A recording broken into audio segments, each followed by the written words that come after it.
everyone. Hi, it's Rounds Adventures. And this is Thing Park Chat. Obviously, it's Friday night, 8 o'clock. I've just been over watching, obviously, Ginger and Brown on their channel. So I just want to say hello to everybody in the chat that's in here. Hi, Walking in the Woods. Hi, Coast Chicken. Obviously, the three Mouseketeers already in because obviously they are our guests today. Yeah, looks like everyone at the minute, I think. Hi, Mike, as well from Journey to the Attractions. Right, so without further ado, just going to bring in the three Mouseketeers. Hello. Hi, guys. How we doing? You okay? Hey. How are you? Yeah, we're good. Yeah. We're good, thank you. Shattered. It's been a bit of a busy week, hasn't it? Yeah, TGFI Friday. Was it TGFI Friday and all that? Thank goodness. Yes, it's been a very long week, but yeah, we're good. How are you? You doing okay? I'm good. Yeah, it's been like not talking about Disney for a second. I got 3 interviews for next week. Monday through to Wednesday, I've got 3 different interviews. So yeah, so I'm looking forward to that. Amazing. Well, there should be some good content coming up. Yeah. Perfect. Hello to everyone in the chat. We've got some people saying hello. So hello. We've already said hello to some people in the chat already, but hello everyone. Have you? Doing good. Okay. Good. Oh, that's good. Right. So I just wanted to talk to you guys about where you started your channel, why you started it. Yeah. Well, Three Mouseketeers was originally called Bandy's Jukebox. So the whole name came about. Becky and Andy, we kind of did an I thought you were asking me to finish. They're like, Becky, carry on. But we kind of did an ABBA. We put everything together. But at that time as well, what was it, 2016, 2017, I think it was, we had a bright yellow Nissan Juke.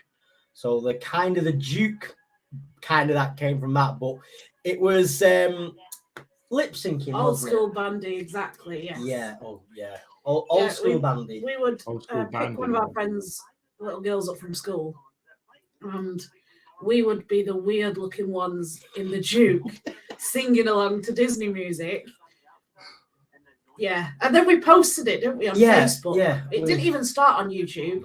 We posted it on Facebook, and it kind of got a fair amount of views, didn't it? Yeah, it snowballed from there. And then someone said you should do a YouTube channel, and we did a YouTube channel.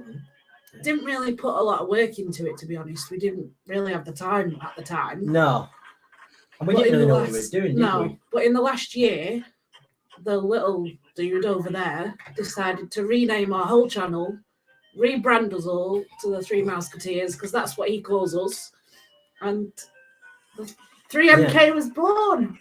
So it all started on a Thursday afternoon, lip syncing away to, I think it was Love is an Open Door, wasn't it, from Frozen? Oh my God, the props we made props and everything. Oh yeah, we took requests and everything, didn't we? In fact, I think there was one video one night, because it was pre-Charlie, all this. I think there was one night we did 5 videos back to back, but it sounds really dodgy because we used to drive out in the car to like really secluded spots in Blackpool. And if you've ever been to Blackpool Zoo, there's a long drive down there, and we used to go and park up there, didn't we? And we'd lip sync along because it was kind of the middle of the night, nobody about. Yeah, that road is known for other things. Yes, let's just say that without going into too much detail. That road is known for other things. And then him without a top on and a purple waistcoat, me painted blue, singing from Aladdin. Yeah, and as well as that, I think we did another one where you were painted. Was it me or you was painted green? Oh, it was me. I was painted green, and you, funnily enough, I have it here. Bex was dressed in this. This is a Sully costume. That's a Sully jumper, isn't it? Oh, there it is. Yeah, Bex was dressed wearing this. Let's take it easy. You have to see this. It is the full costume. I'm not going to put that on right now. But Bex was wearing this. I was painted green. Oh, wow. And it cool. was, I think it was like midnight, and we were down this road. No, we were in Tesco. Oh no, it's Tesco car park, wasn't it? But yeah, it all started off lip syncing, and then the channel has just evolved, and it's now incorporating our love of Disney, our adventures as a family, and a lot of the channel, or the big emphasis on the channel is accessibility, because it's a major part of our life. So that's something we try and incorporate a lot. Wherever we go, whatever you do, wherever we go, we usually watch YouTube. That is our to-go-to thing. So if we're going somewhere new, we'll watch a YouTube video just to see whereabouts it is, if it's wheelchair friendly, accessible, and all that. And there are accessible vlogs out there, definitely, but to us, there just wasn't enough. No. And there wasn't enough family-based accessibility for like an interabled family like us. That's a good niche to get into, isn't it? Because where obviously you can like show people where to go, and obviously where the sort of places are that people need to, the accessibility parts of the areas that you're visiting. Yeah. Because I mean, a lot of people have it in their mind when they go somewhere. I'm gonna walk straight in. I'm gonna go straight up steps, or I'm gonna go and do that straight away. Whereas for us, we've slightly got to adapt that. We've got to think, right, well, how do we get to this point and go around a type of thing? And like Bex was saying, that sometimes there isn't that information there. And the amount of times that we go somewhere, that could be slightly better.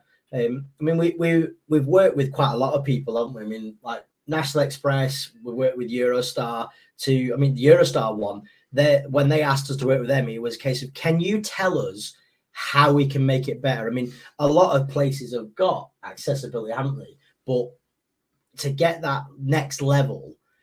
Plus, not a lot of people know about the accessibility that is offered. Like, for example, National Express, not a lot of people knew that you could literally get straight on the coach in your wheelchair. Oh, really? I didn't know that either. Yeah, they've got a lift. It's a vlog on our channel. Is it the Travel Day for Paris? Paris last year, and it's just literally a lift that they wheel you onto, and then they wheel you back into the empty seat, and they've got all the locks and stuff for your wheels. Yeah. But again, like I say, not many people know about that sort of side of it, and I think that's where we thought it was important to show that it is possible for people like me who might not be able to do a lot of the walking stuff, but it's important to show that it can be done. Definitely. Yeah, because I mean, I've seen like a lot of your videos where you're, taking us to different places and showing us where things are, and it's proper amazing. Obviously, your Disney stuff as well, and then obviously your like your cruises as well. Like when you went on the Disney cruise, that was amazing. When I see you on that Disney cruise, that staycation one, that was epic. That boat looked absolutely incredible. Yeah, I mean that was our very first like folly into cruising. I mean, not only with Disney, but just in general. And to us, the Disney cruise is accessible for all. I mean, it was brilliant, wasn't it? There was no way it could go. The only thing I will say, embarking, because other vlogs show you the gangway that you can walk nicely through the door. No, not at Newcastle. At Newcastle, they decided to have a 90-degree ramp that Andy had to push me up. That was fun. Really? Yeah. Because it was again, it was something that we'd looked at, obviously, with other cruise line vlogs, and we'd also checked out Newcastle, like other ships. Yeah. And we thought, oh, brilliant, we'll just roll on, roll off. No, not that day. But getting off though, disembarking, that was straight on, wasn't it? Oh, yeah, we came off on deck 2, I think it was like straight off. We said, didn't we, after that cruise, that Disney cruises. I mean, probably every cruise. We've not been on any other ships, but Disney cruising for us has been one of the most accessible holidays we've been on. Yeah, without a doubt. Yeah, I mean they are pretty. They are. I mean, they look very. I know that Disney look after their guests, obviously, and they sort of try and aim as high as possible. You know, obviously the core part of Disney. Obviously, Paris is part of Disney, but not properly. It's like a franchise, isn't it? Like Euro Disney. It's not a proper. It is Disney, but it's not run by Disney US. Yeah, I mean, I was just looking there, just as you were talking about. Nick was saying about bringing the direct service back on the Eurostar. With Disney in France, a lot of the stuff is done by third-party vendors. So, like the accessibility side of it, traveling to Disney isn't Eurostar. I mean, as soon as you get into France, that's kind of the end of Eurostar. It becomes, is it SSC? I'm sure, or SEC. It's the French version of Eurostar staff, and they have got some accessibility like equipment, because there was that kind of like, they called it the magic carpet. Yeah, because the step into the Eurostar is extremely high. Yeah. Even you couldn't. I couldn't do that. No, size curve. But yeah, they call it the magic carpet, and that's just a lift that lifts you straight up. That's good. Yeah, but it's all third party. But a direct service would definitely. Yeah, because be much better. They've messed about with it. I think it's from, was it June or July? Yeah, June. You can't get the Eurostar straight from London to Disneyland Paris. You've got to get off and either go into Paris and then get the TGV back, or get off at one stop before Disney and then catch another train. Which for no, what's the word? For people who haven't got accessibility needs, it's fine because you just hop off, you hop back on. But we've got to get that extra step, haven't we? It's Lille, isn't it? Is it Lille? Yeah. Europe. Yeah, I think it's only it's about 5 or 10 minutes down the line. But it's not much difference, but obviously with accessibility, if it's not there, if the infrastructure's not there properly on their side of the stations and stuff, if you're on one train straight from London straight out to Paris, straight out to Disneyland, that's you're on one train and you're through, and that's it. You're off the other side. And I know in Chelsea there's ramps and everything. I know there's everything all that like that there, but obviously it's if you have to change in the middle, and the infrastructure's not there, it'd be harder, won't it? So that's it. And when we book anywhere, we usually have to book ahead, so we'll have to let them know what our accessibility needs are and what we need. If something's cancelled, that can mess around completely as well, can't it? And I know at the minute, especially, there's been so many cancellations over the last couple of days. I know Emma, she was meant to be going this weekend, wasn't she? That's been cancelled.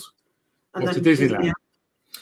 Disney and Emma's Pixie Dust was supposed. Was it today? I think it was, wasn't it? It was today, weren't they? Yeah, but there's so many, like you say, so many cancellations. It definitely is a faff, Coaster Chicken. Definitely. Yeah, it is. We're keeping everything crossed that they're going to bring back the direct service. We have been told by our contact that it is only temporary.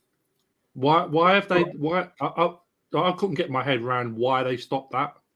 Why did they say they were going to stop it? Yeah, I think it's more of a. I think they were looking at the cost side of things from what the guy at Eurostar was saying. I think they're looking at trying to do a bit of cost saving and cost efficiency. But to be honest with you, the amount of, I mean, we put a vlog out about the cancelling that direct service, and the amount of people who messaged us saying, "Oh, it's daft. It's going to ruin so many plans. It's not going to make it as easy." Because it is easy at the minute. You, like you say, you jump straight on at London. Yeah.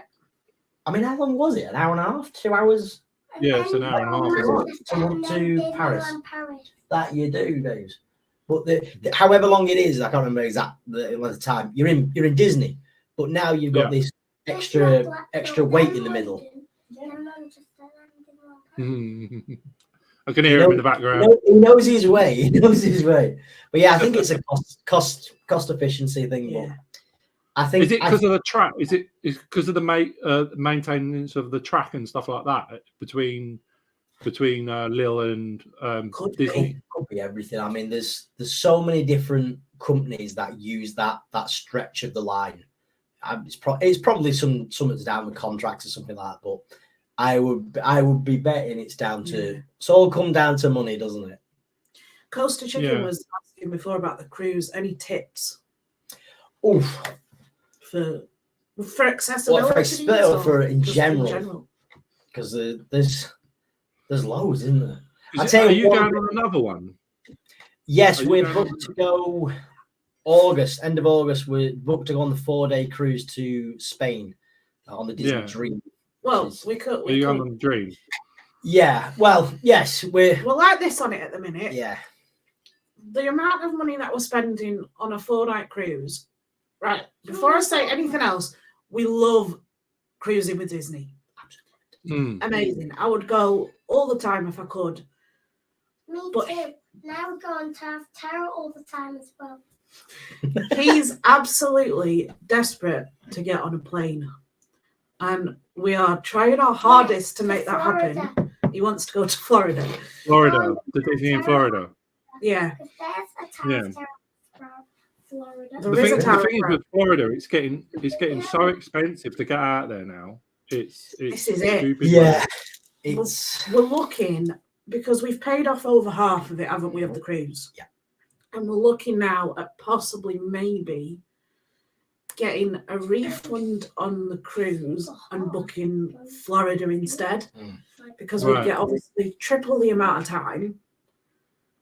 For near enough or slightly less. You've obviously got to add in all your other expenses, like when you're out there, the food, buying all the merch, because we all know certain little people will be wanting things when we're in the Disney stores. I'll be wanting it too. I'm the little person, by the way, not him.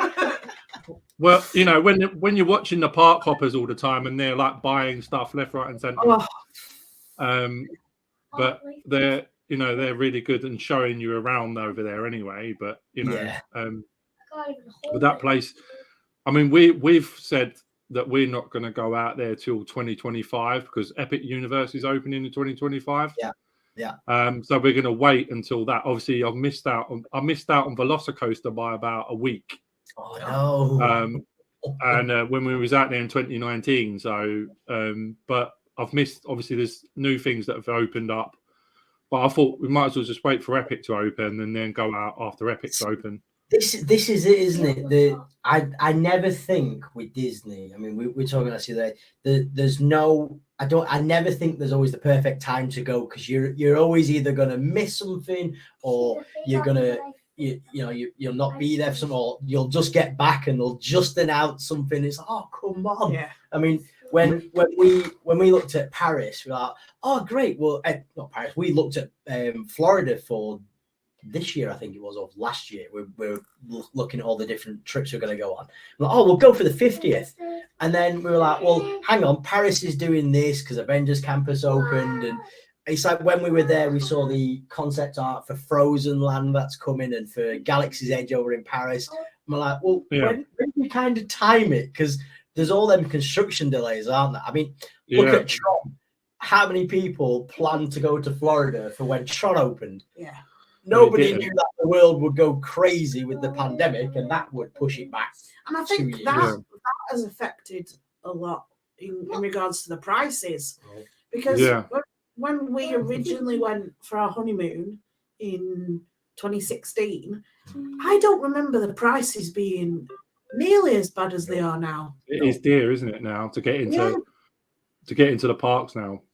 Yeah. I mean, just the parks, like without Disney, like for like 14 nights, it's like £1,000. That's without for 14 days. Even that's without obviously the Disney stuff, which is I think is another grand on top of that.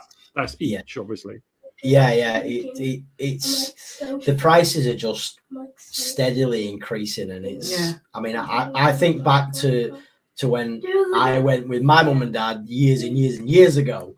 And looking at them prices now, I'm thinking, flipping heck, I would kill to pay that price. To pray. Yeah, to pray. Well, yeah, pray. Get us to Disney. I would love to pay them prices, but it's just, Yeah, I know. it's getting so stupid. I think my nan's got like a ticket, and it was like, this is when Disney World was just Disney World. Because I went there with my nan in 2015. Not 2015. What am I talking about? What am I talking about? 1995. Sorry. Right. And all there was Disney World, and obviously the studios was MGM. Yeah. And obviously Disney That'll bought still it. be MGM. We still call it MGM. Yeah. We went there then, and Disney wasn't as big as it is now. Half the hotels weren't there. Yeah. Like the Floridian and the Polynesian, they weren't there. Obviously the Contemporary was, but and the Magic Kingdom was completely different to what it is now. It's gone through some changes, hasn't it? It certainly has gone through some changes. Just going back to what Ghost Chicken was saying, just about tips and like talking about cost. Something we did when we went on the last cruise, and which is something that has helped for the payment of this one. You can do this thing called a placeholder. Now, what that is, it's $250 that you basically put down and say, right, there's $250, and you can put that towards your next cruise.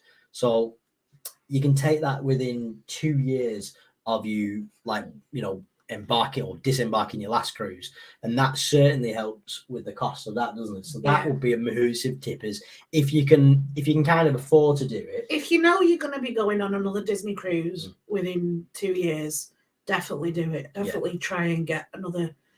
I know it sounds a lot, doesn't it? It does sound a lot, but not only does it save you $250 off the deposit of your next cruise, you also get 10% off the whole total price. We didn't know we were going to get that. We didn't know anything about it. No, we didn't. We were spending. We'd already decided what we were buying: Spirit jerseys and lounge flies. Oh, Mooch is in. Hello. Spirit jerseys and lounge flies. But within 5 minutes of us, what's the word? Departing, rowing away. Rowing away. They were sold out. Yeah. So there was nothing to buy. And I don't drink very much. I have Diet Coke. I can have a good time on Diet Coke. You drink beer, don't you? But again, you didn't really feel the need to drink too much beer on there. No. So we had this spare bit of money, and we thought, you know what? Let's put it on a cruise, because if we don't use it, we get that money back after 2 years, and there's no sort of an obligation to keep it there. You can phone them up a week later and say, I've changed my mind, can I have my money back? And you get your full money back. I'm just trying to think of some good tips. Eat everything you can. Literally, you can have, if you want to try all the starters, ask for one of each starter. They're all included in a Disney cruise, aren't they? Yeah, which we did a few times, didn't we? One night we had, what was it? We had all the starters. We tried 3 mains, and we had all the desserts between the 3 of us. It was crazy. Oh wow! We couldn't move, could we? And it was all included. But one thing I will say, just beware of the gratuities. Oh, yes. You have to pay those extra on top of your cruise price. They work around $13 per person per day. So it works out about, what would it be for us this time? We worked it out, didn't we? Oh, I can't remember. It was next, it was about 180. I can't remember. Yes, but around 200 mark. You can choose to pay extra than that, but we obviously just paid the minimum last time. Yeah. I will say though, worth every single penny of those gratuities. Yeah, they look after you. They couldn't have done much more. No. We were calling our waitress Auntie Tasha by the end of the cruise. We wanted to bring her home. She was amazing. We got to the table the second night, drinks all ready for us. They knew exactly what we were having to drink. Yeah, They knew what wow. we liked. Yeah, it was great. But yeah, think- soft drinks are all included in that. I mean, I was just reading there about, was it Kaz who was just saying about drinks package? Disney don't do any like sort of drinks packages. If you want to have like soft drinks, they're all included. But if you want to have like alcoholic drinks or any specialty coffees from Cove Cafe, those are extra. But you don't pay for those until at the end of the cruise, because the night before. That's dangerous. I know. You don't have to carry cash. You just carry your card. Yeah. I'll take one of those. One of those. Dangerous by the end of it, though. But yeah, you have to settle up at the night Well, before. that's the same as obviously the hotels in Disney World as well. Yeah. You know, they're pretty much the same. Like they just put it on your tab and you just use your Magiband and pay for it. Obviously, it's Magiband Plus now, but when I went out there, it was Magiband. So you just it can put be your card dangerous. on there. Oh, I was Yeah. just looking at Coaster Heads. Come on, eat everything you can. yeah, too right. What is it? What is it? Captain Jack says. Take what you can. And Give give nothing back. That's right. Yeah. With that as well, just I've got two more tips for you. The Disney Navigator app, if you're going on a Disney cruise, definitely download that, because if you are adding things onto your room, saying, you know, I want that drink or I want to buy that, you can keep an eye on your ongoing balance. So it's not a massive shock when you come to, like, you know, disembark and they say, right, this is how much you owe. I've got a tip to go along with that. Unlink it from your husband, and they can't see what you're buying. Which is handy. But one of my best tip ever for going on a Disney cruise is when it's like 1-2 o'clock in the morning, go for a walk around the ship. There is nobody about, and you've pretty much got the whole ship to yourself. You can take amazing photos. I did it on our cruise. I wandered around the entire ship at night. It was brilliant. To say it was magical is probably an overstatement. It was just great being able to have the whole ship to myself. It was brilliant. So go for a walk, because the decks are open, everything's open, apart from all the shows and the shops. But it's great to walk. And take part in the quizzes. They do quizzes and games and all sorts every day. Again, they're all on the Navigator app. It shows you when they all are. I mean, Walking with the Woods, they'd be in their element in there. Too right. They have it, pretty much 3 times a day. A quiz. Back to back, they're there, aren't they? Back to back quizzes. They have Disney villains, Disney songs. Marvel. Then they do like 80s, 90s, noughties. Yeah. In fact, the last quiz, I think we finally won. The villains the one. Villains one, the That's a last night of shocker. the cruise. But I think the day before that, we were in the pub playing a quiz, and Thor just walked through the pub. Yeah. The quiz completely got put aside, didn't it? Because we were like, oh my God, it's Thor. Yeah. But it's great fun. It's great fun. Are the quizzes as good as Walking with the Woods? No. Their quizzes are good. No, I'll tell you why they weren't as good when we went on there, because obviously the whole pandemic thing. I'm doing that. I don't know why. The whole pandemic thing. We couldn't swap quiz papers. Normally, they would say swap quiz papers so that you're not playing dirty. Well, the people at the back of the room always kept winning for some reason. It's a bit of a... So it was, I think we would have won more quizzes. Yes. If that was the case. They shouldn't have sat on No, we don't cheat. Too right. We know all. Yeah, because I think that obviously that they just, with the introduction of the Disney Wish now as well, that thing looks massive. That ship looks huge. Obviously, it's only going out of Cape Canaveral at the minute, isn't it? Yeah. And you think going down to Bahamas. Yeah. Well, you think that the other cruise ships are accessible. This one is above and beyond it. More. Hold on a minute. I'm telling him to turn that. It's above and beyond accessible, this new ship, because you've obviously got like the Aqueduct on the Dream. Oh, what was that one you went on? The Aqueduct on the Magic. Yeah. And on this one is the Aquamouse. The Aquamouse. Now, normally to get up to the top of the slide, you have to go up a flight of stairs, which I could do if I took my time, but I would struggle. This new ship has got a lift to go to the right to the top. No, So wow. it's fully accessible ship. It does look pretty big, that thing. Sorry, say that again. So it does look pretty big, that thing. Yeah. So Yeah, I think it's one of the biggest ones they've got. It looks amazing. I don't know if it's bigger because they've just acquired a new ship, the Disney Treasure, which hasn't been purpose built for them.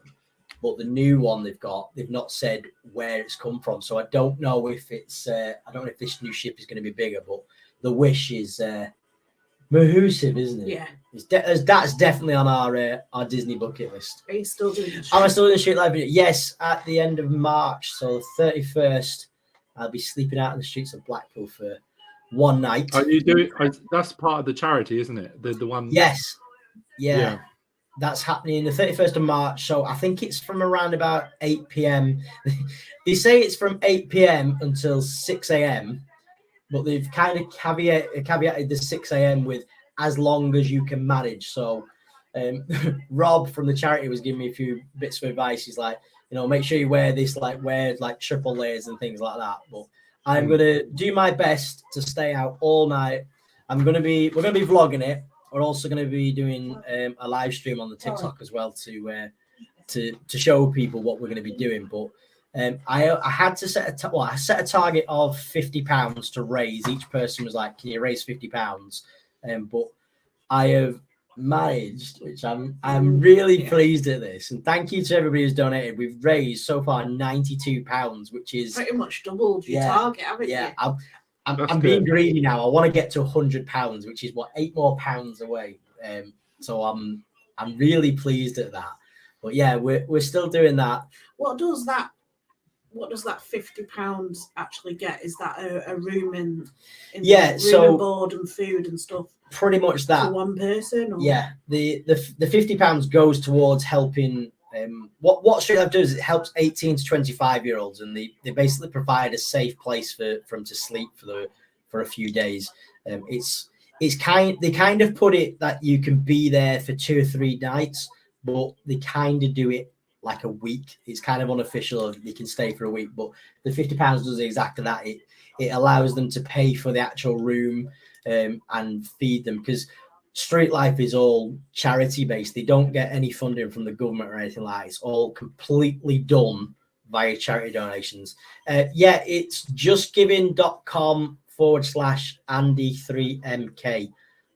I would put it in there, but I've got no... I think the link is actually in that video. Oh, yeah. Perfect. Thanks, Coach Chicken. Yeah, it's at the end of that video. I think it's also in the description of the video. So, yeah, if you want to check that out, that would be absolutely amazing. I'd really appreciate it. Thank you, James. Obviously, he's moderating because obviously you guys can't. Yeah. Yeah, if you can pop that in, that'd be fab. But if you can donate, brilliant. I added him as a moderator, so because he asked me, he said, "Oh, can I come in as a moderator?" I said, "Yeah, sure." Perfect. But yeah, if you can donate, brilliant. If you can't, not a problem. Just go and watch that vlog if you can't. That would be amazing. Yeah, that vlog was very eye opening. Like the one that I watched, like the one that you put on the group, like right at the beginning.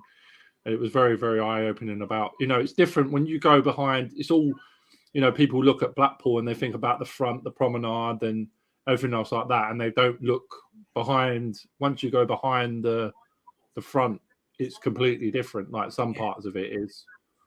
Yeah.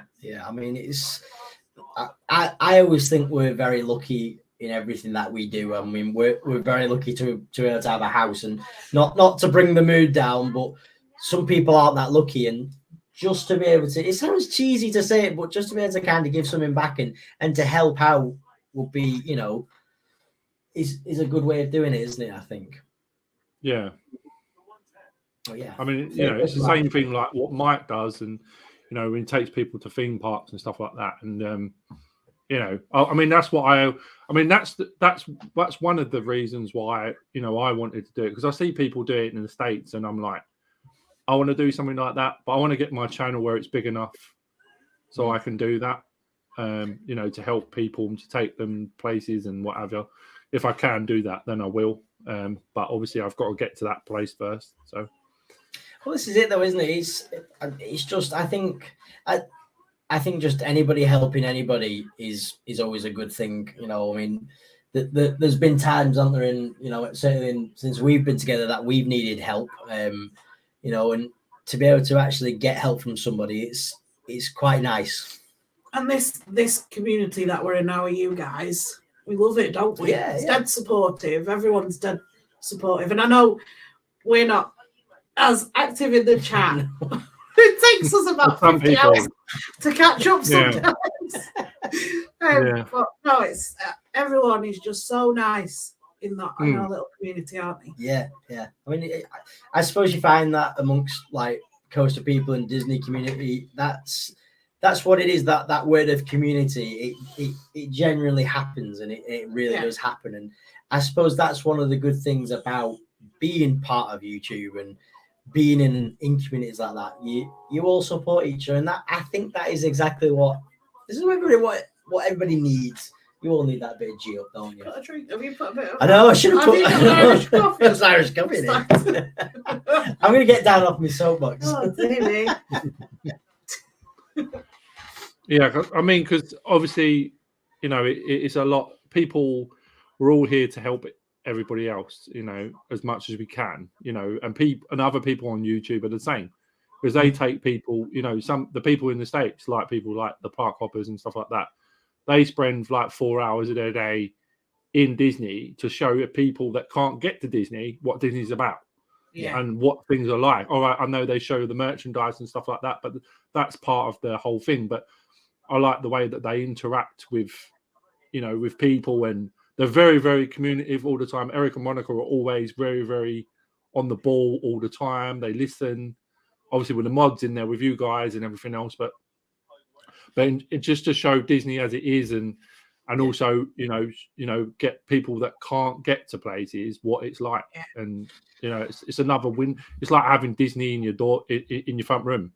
Yeah, you know. Yeah. Again, that's going back to what we do, like before we go places. That's why it's so important.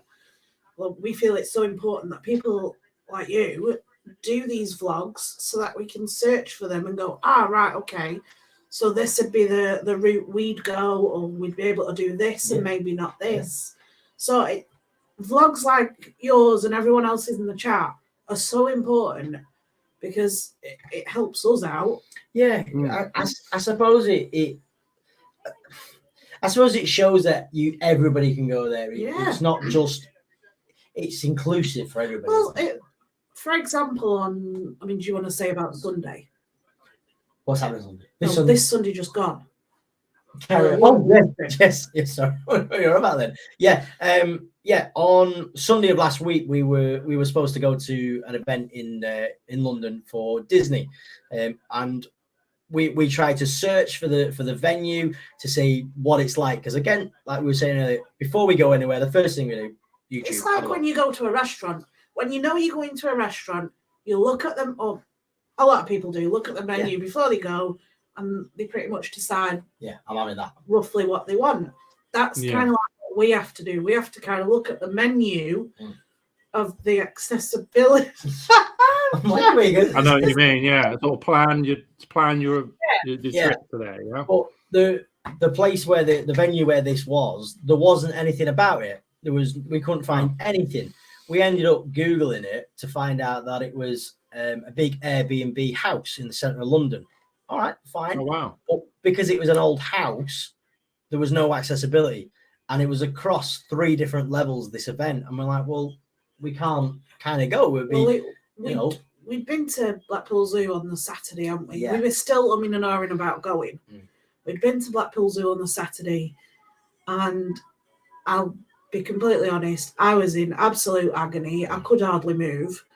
So it was a case of, do we stay in and maybe buy Charlie a brand new Nerf gun?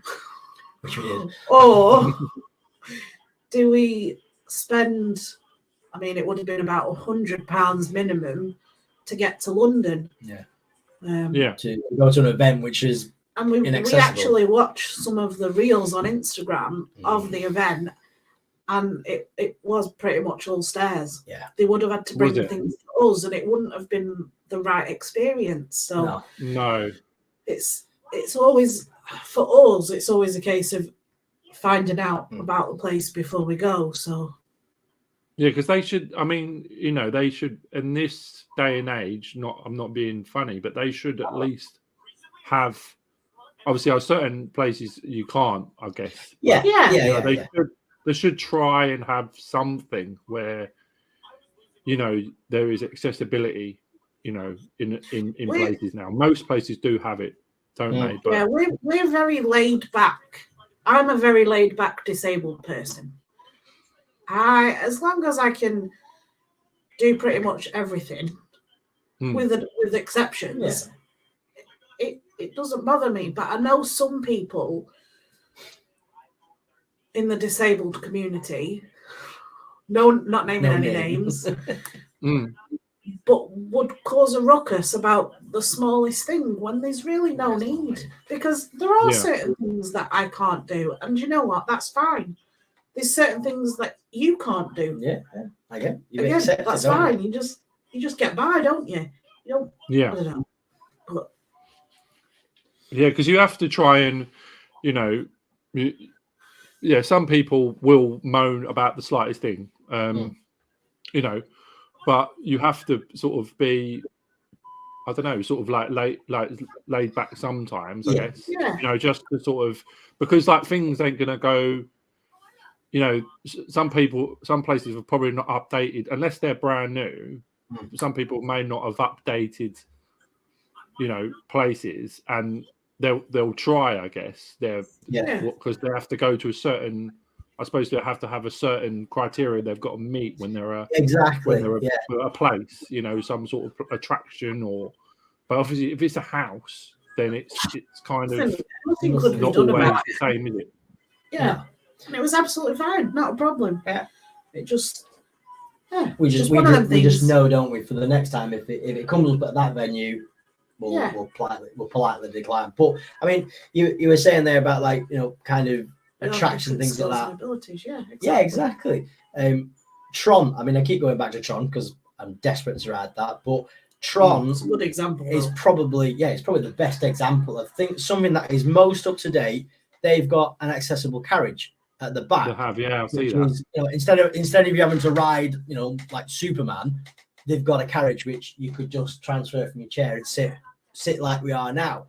And that is something that is so important that they've thought about straight away without it having to be an adaptation. It's not an adaptation, it's part of the ride. It's on the back of the train, isn't it? It's on the back of the train. And personally, I love riding at the back of the train. It's the best part. That's amazing. So for someone like yourself who's got mobility issues, you're going to be fab. And I didn't know this, so I'm still not 100%, but Big Thunder Mountain in Florida and DLP, but I'm talking about DLP, has apparently got a carriage at the back which kind of either lifts up from the back or from the side, so you could slide in with your chair. I've not seen anything. Go on. Sorry. No, go on. No, is that just one? Is that one of the trains, or is that just? Yeah, I think so. I think it's little bit like Tron, where one of the vehicles has got it at the back. Again, I've not seen it. This is the thing. We would love to go. When we went last year, we didn't know, but we heard that was maybe a possibility. So I would love to go back and find out if that's true. And if it is, I'm going at the end of March, aren't I? Yeah, I'm going at the end of March. Ask so I'll have a look, and if I can find that train, if I can find that back carriage, that bit, I'll like, you know, vlog it and show you. That'd be amazing. So you can see it. If it's there, I'll speak to the guys at Big Thunder Mountain and find out. I know most of it's accessible. Yeah. There, you know, like all this difference. There is a lot of accessibility stuff in Disneyland Paris. Yeah, I mean, one particular ride, Ratatouille. That's amazing. That for accessibility, fab. I mean, all three of us went on that ride together. It was great. I mean, Wow. we had to wait a little bit for for the carriage to come down because it's all part of that big track and everything they've got. But Do you know what I'm really annoyed at though? This one couldn't blooming find that footage when he was putting the vlog together. So that's not even in the vlog. It disappeared. So we might have to do a standalone I think we will video about that because it's so important to show that. I mean, Buzz Lightyear is great as well. They stop. They stop it? The conveyor belt thing. Oh wow! So I can walk a short distance as long as I've got assistance. Right. I got on to Buzz Lightyear, but my foot got stuck and I lost my shoe. Right. Oh. I lost my shoe on the ride. Proper Cinderella moment. Yeah. Be careful of your shoes, ladies. And they did that on Phantom Manor as well. They stopped the ride. Oh god, yeah. We got in the Doom. They stopped, yeah, because Phantom Manor, you have to jump pretty much when it's moving. You have to pretty much jump on and off Phantom Manor. Yeah, that was quite a big step getting on and off, wasn't it? I remember being quite hard. James is asking, is there any rides at Disneyland Paris you can't get on? Oof, I can't remember. Disneyland Paris.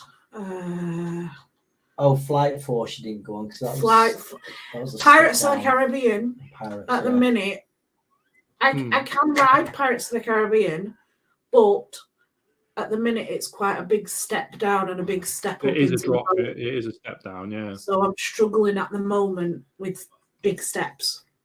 That one.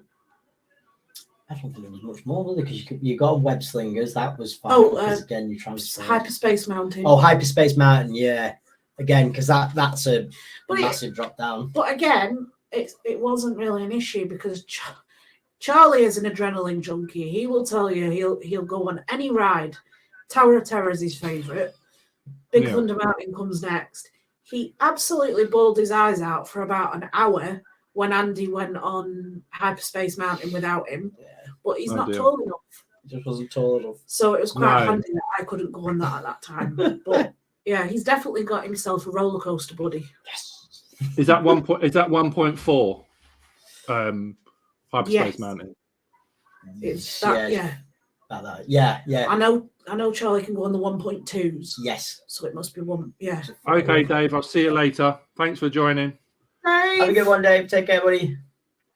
Yeah, we slightly just under, but next time it's definitely top of the list. Yeah, Hyperspace Mountain is a huge. Yeah, the thing is with Hyperspace Mountain, it's got like obviously it's like a coaster, like obviously two seats like that with Hyperspace. Obviously the one in Space Mountain in Disney World, you sit in a line, like you sit in like a log flume, row. isn't it? It's different. Yeah. It doesn't invert either. I don't think the one in Disney World inverts, but obviously Hyperspace Mountain does invert. I tell you what, though, that Hyperspace Mountain, when they had because when we were there, they had the Star Wars overlay on. My God, that was phenomenal. It's incredible, isn't it? I liked Flight Force, I liked Web Slingers, I liked everything else we went on. But when we went on Hyperspace Mountain with the Star Wars overlay, that to me, that was the highlight ride of my trip, that, without a shadow of a doubt. Plus, as well, I think it was quite special because you took my little brother on that, and that was his first upside down ride. Yeah, his first proper big ride, wasn't it? That's what it doesn't go upside down. He bloody loved that. He was screaming. He came off buzzing, didn't he, on that? I've never seen him smile so much. The main thing with Disney for me though, and Jodie as well, is that obviously the main thing that we like is that whole. Sometimes it's not even about the rides. You know, if you go underneath that Main Street station, or if Disneyland or Disney World, and you sort of walk into that bit where the pagoda is, and then you look down Main Street to the castle, and that's like the best feeling. Every time I walk under them arches, I'm like, you know, I get tingles up my spine, and it's mad. I feel like, you know, crying every time I stand at the bottom of Main Street looking at them castles. Yeah, I think You know, every but- time we go to the park, we do exactly that. We bawl our eyes out because it is. It's magical, that isn't whole it? It's feeling. like it's incredible. It don't matter if it's pouring the rain, snowing, whatever. It in obviously Disneyland, but it's just that whole feeling is just incredible. Our Disney trip before last year's Paris trip was our honeymoon, and I don't think I've enjoyed Disney as much as I did that trip. Honestly, it was so good. I was 10 weeks pregnant with Charlie as well at the time, so I couldn't go on much, but I was. Yeah, you're still there, I did speak to my GP before, so I wasn't too naughty. But Mickey Mouse helped announce him coming, and then it was kind of a full circle last year when we took him, and the moment from him entering Main Street and just skipping, and when we turned to see the castle, that was me gone. That was it. I was completely gone. I know that feeling. It's mad. It doesn't matter. It doesn't matter. What the weather's like. It doesn't matter what the weather's like. No. I love that feeling that it creates, and I know it's always a sad thing when you're coming home from being in Disney.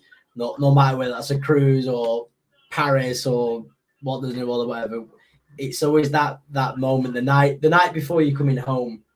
That bit is, that's like emotional. That isn't it? Gut-wrenching, sick feeling. Yeah, I think we're not going to be here for a while. But on the flip side, have you seen also while you're on? Have you seen the prices for the Disneyland hotel when it opened? No, not had a look at those. Oh my god, they're insane. It's like 25% more than Art of Marvel. Yeah. 25 to 30% more on top of. And the Art of Marvel's like, for a week, Art of Marvel's like 5-6 grand. It is mental. We were actually meant to have Euro Disney in Blackpool. Yeah. It was at Lawson's Field. Was it Euro Disney? Yeah, there was years and years and years before Disneyland Paris was like conceived. They were looking at places of where to put it in the UK, and Blackpool was on the list. And if you go 10 minutes in that direction from our house, there's a big, massive open expanse of land, and that was like earmarked as that is going to be the place.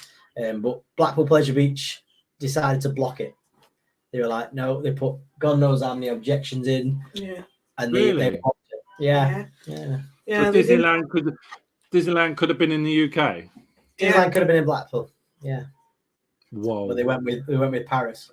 And the Pleasure Beach, obviously, I suppose. No, I know, damn Pleasure Beach. The Pleasure Beach would have stopped. I suppose they're going to stop anything going into the. But they're going to lose money, aren't they? Surely that would have only helped their business. Yeah. Because it would have done. How many people do Disney and Universal and SeaWorld and Busch Gardens and whatever, Legoland, whatever else is there? You go to do it all, don't you? Of course you do. Yeah. So because I wouldn't travel all the way out to Florida and not do the others. Yeah, exactly. Yeah. You go to Disney, that's the main reason why you go, but then you've got all the other parks in Florida, and you'd go there too, to see other things. Could have been working. We nearly had Universal UK as well. We could have been. Yeah, that was supposed to be. So that's supposed to be opening. Well, I think it's Paramount. Is that the London one? South of England? I think. Yeah, I keep that keeps getting bandied about, doesn't it? And keep getting started and stopped, and all concept art keeps coming out. I've just seen the price, and it's 700 for 2 nights in Santa Fe. Wow. One for one person. Oh, is it for one person? Flipping heck. Yeah. Wow. When's that? DLP is, in all honesty, at the minute, DLP is overpriced for what is there? Is there? There's not a lot. there, is there? No. There's a lot shut as well, or not fully functioning. When we went, there was the Marvel acts in Avengers Campus. There was all that. There's no acts at the minute. No. They've stopped all that. What else? There's quite a few bits shut. Fair few rides were closed as well for like refurb. And a couple of restaurants. Oh, it was a separate thing, right? Oh, okay. cool. But yeah, it's the need. I personally think for Disneyland Paris there needs to be more. They need to. I mean, I know that they are bringing Arendelle and Galaxy's Edge, and I think that'll be cool when that arrives.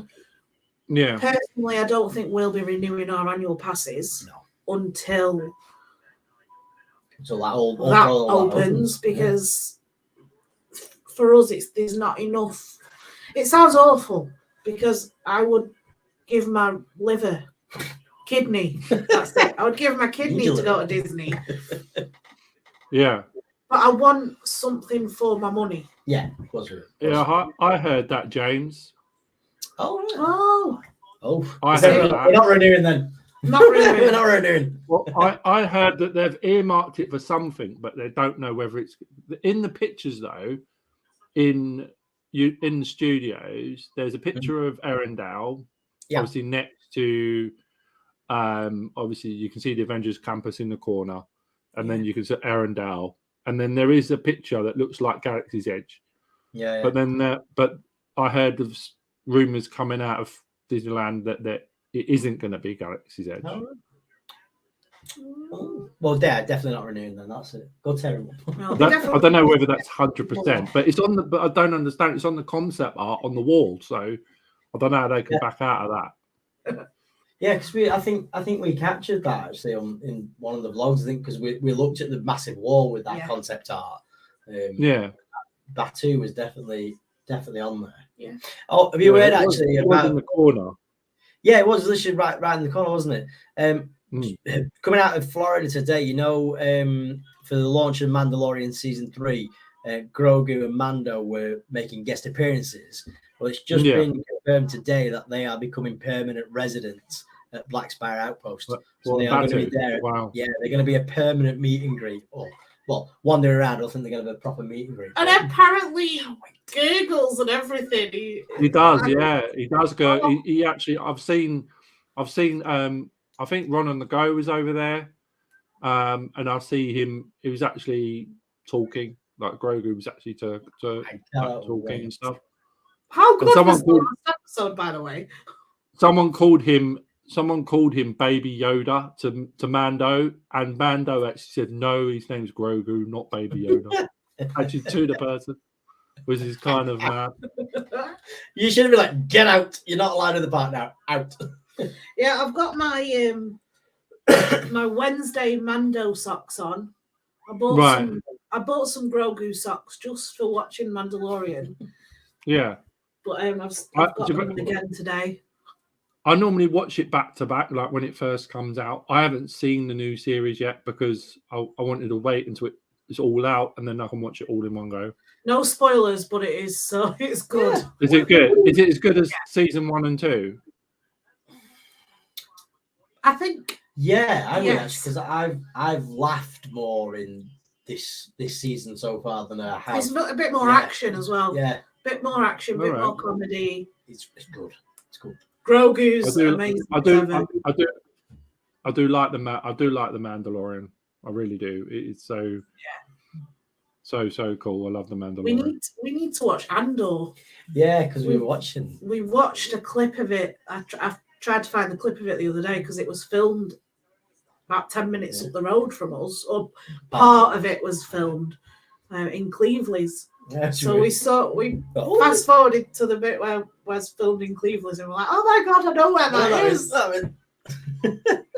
We saw all the behind the scenes ships and things, didn't we, in the car park, which was good. Quite cool. Yeah. Yeah, and Andor looks all right, but obviously that's part of Rogue One. Obviously, just before, obviously the spin-off, obviously to do with the Death Star. Yeah. But obviously that's all part of that. I haven't actually seen that series at all, but I've not watched it. Yeah, we need to watch that, don't we? Yeah, we need to catch up on that. We catch up on that. But we did the same with I think it was season 1 and 2 of Mandalorian. We literally watched it back to back. I think we finished season 1 in a couple of hours, didn't we? We were just like, oh, next one. And when it was launched the other day, season 3, we sat down and was like, right, brilliant, we'll see it. This is us for the day. And there was one episode. I was like, oh, where's the rest? That's the thing, yeah. Because I get to the bit where when I was watching it, I think the last season when I was watching it, or when it first came out, I was like, oh, I've got to wait a week now. Yeah. I hate that. So I thought if I just watch it all in one go, but then you'll binge watch them, and then you're like, oh, it's finished. Yeah. What have we got to watch now? Yeah, we're terrible for that. We get a series on that we like. We did it with Wednesday. I haven't seen Wednesday in a day. On a Wednesday. On a Wednesday. Yeah, I mean, I do like. I'm glad that if he's going to be a permanent fixture, I'm hoping that if they do bring it to Paris, I hope they just use the same.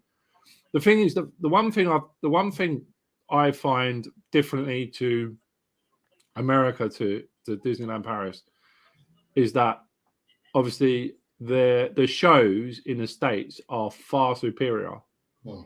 I don't think there's as many, like, I think, like, obviously, like Neil and what's his name, the pianists on Main Street. Oh yeah.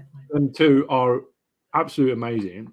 And obviously the drummers over in Epcot, the band, the Main Street band, the circus band, the quartet, actually, and Disney in America are completely superior when it comes to entertainment, I find. Yeah, I agree 100% on that. I think that's something that's unique to the American parks, because I mean the Dapper Dans are in Florida. They're also over in California, and same thing with everything else. They kind of got the big shows, but I don't think they translate very well to a European market. And I probably think that's one of the reasons. But Mickey and the Magician, James is just saying, that is brilliant. Ever done? That's amazing. I'm going to be honest, we haven't seen that. Isn't that an one charge. that's an That's extra in Paris. charge? That's in Paris. You don't have to pay extra for it. We had to pay extra for that, didn't we? When we Did you? went, yeah. That was one of the reasons we didn't go. I might be wrong. But I'm sure it's. Isn't the one that's an extra charge? There is a show that's an extra charge. Let's check on that. But yeah, I think you're right though. It's the shows and the entertainment in Paris are on par. For the best way. I don't think the shows are. The shows are as good, I think. All right. So we need to see a bit more of them, don't we? Yeah. I don't think much can beat Fantasmic. No. Fantasmic looks amazing. Yeah, Fantasmic is chef's kiss. I want to see that. I want to see that in the flesh, like in the studios, because I know where the auditorium is, around the back of obviously the Tower of Terror. Yeah. In there, but I mean, I went up that way when we went in 2019, and like we went on Rock and Roller Coaster, and obviously I went on the Tower of Terror. And I didn't realise that auditorium was round the back there at all. Oh, it's huge, isn't it? See how many is it? 6,000 people they can have in there. Yeah, it's massive. It's huge. Yeah. But again, that in Disneyland in California, they don't have anything like that. If you want to watch Fantasmic, you've got to stand. So Florida is really unique and great that you've got to have that. They've got that auditorium. But Fantasmic, like I say, is the best. I think the one thing I do like as well is where they've put the light show on the golf ball in Epcot. Oh, that lighting that looks amazing. I promise you, we will definitely next time we're there, we will go and see Mickey and the Magician. I promise. Yes, we should. Well, I'm going anyway. I'm going to go and I'll have a look and see if it's free or not. Yeah, definitely. Let us know. Well, was I'll saying try and before live that- stream it if I can. If I Yeah, can live that'd be stream it, I good. will. Yeah.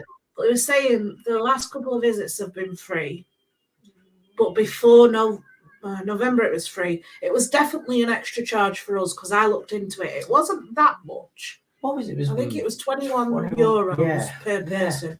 Or something. It was something like that. Anyway. Yeah, I But can't remember what it is. we will definitely go and see it. Yes, Coach Dickens was talking about the Rogers musical is coming to California. Yes, I want to see that. I think the they should Rogers make musical, that a yeah. proper show. That needs to looks go out good, that. too as a proper show. That would be. Yeah. Just because. What was the chef in The Little Mermaid? Le poisson! Le poisson. Ah, le poisson. Well, I've filmed in. I went to when I was in Paris in November. I went into the Lion King show, and there was people recording in there. I don't know about Mickey and the Magician, but there was people recording in the Lion King show. That was probably amazing. It was like rhythms. That was outstanding. We will never ever forget the Lion King show in Florida on our honeymoon. We were given a little care package each with bride and groom ears in.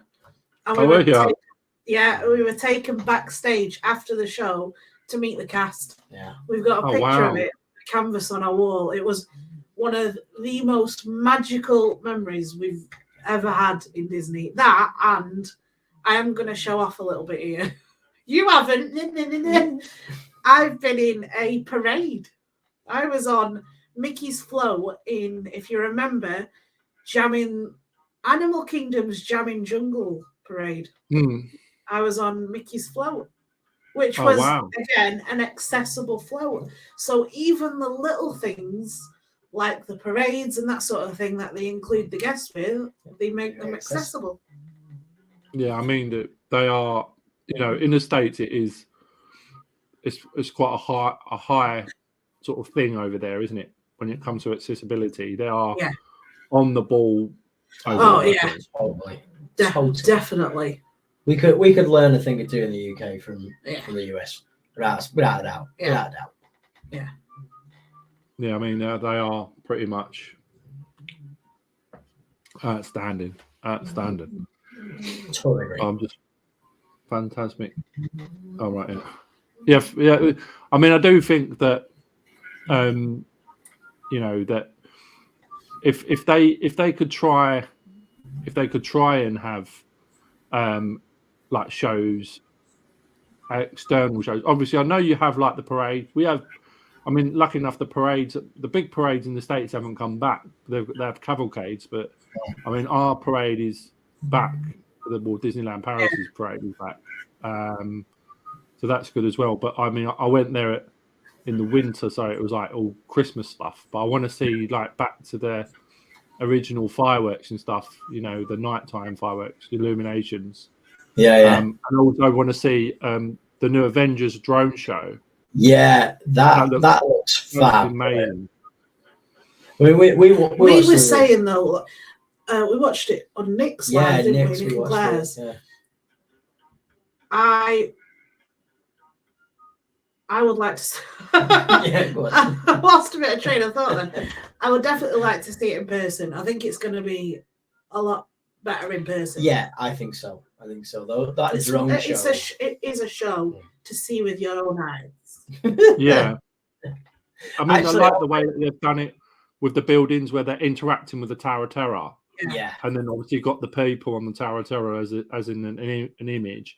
And like, as Captain America throws his shield and it comes out sideways at the building, and then it's actually as a drone, like the drones. It was that bit with Spidey for me. That was like, oh.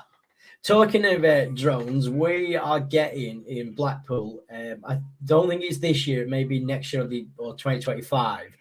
We've just got a load of new lottery funding to like upgrade the illuminations, and they are introducing a Parisian-style drone show over Blackpool. So that is in really, yeah. So it's going to be 500 odd drones flying up over near the tower and everything, and doing shows like that would be cool. Yeah, I can't wait for that. We're getting a lot of improvements in Blackpool, aren't we? The Central Pier, the big wheel on Central Pier. Yeah. They are. You guys have probably heard this already, but they're replacing that wheel with a fully accessible wheel. Oh wow. It's going to be along the same lines as Manchester By Eye, the Manchester Liverpool Eye, Eye. yeah. The carriages are all going to be able to push straight on. So Oh, yeah, wow. that's going to That'd be be really good. good. Yeah, that's happening next summer, isn't it? Next summer we're getting a brand new 4DK 3P4 C3PO All cinema. dancing. Oh wow. Where's that going to Which is be? gonna great. That one is going to be inside the House Hill, the shopping centre. Where Debenhams used to be. They're replacing that cinema. And we've got a big, massive, multi-billion-pound development going on, which is going to have our version of Soaring. So a ride like Soaring is coming to Blackpool. Oh wow.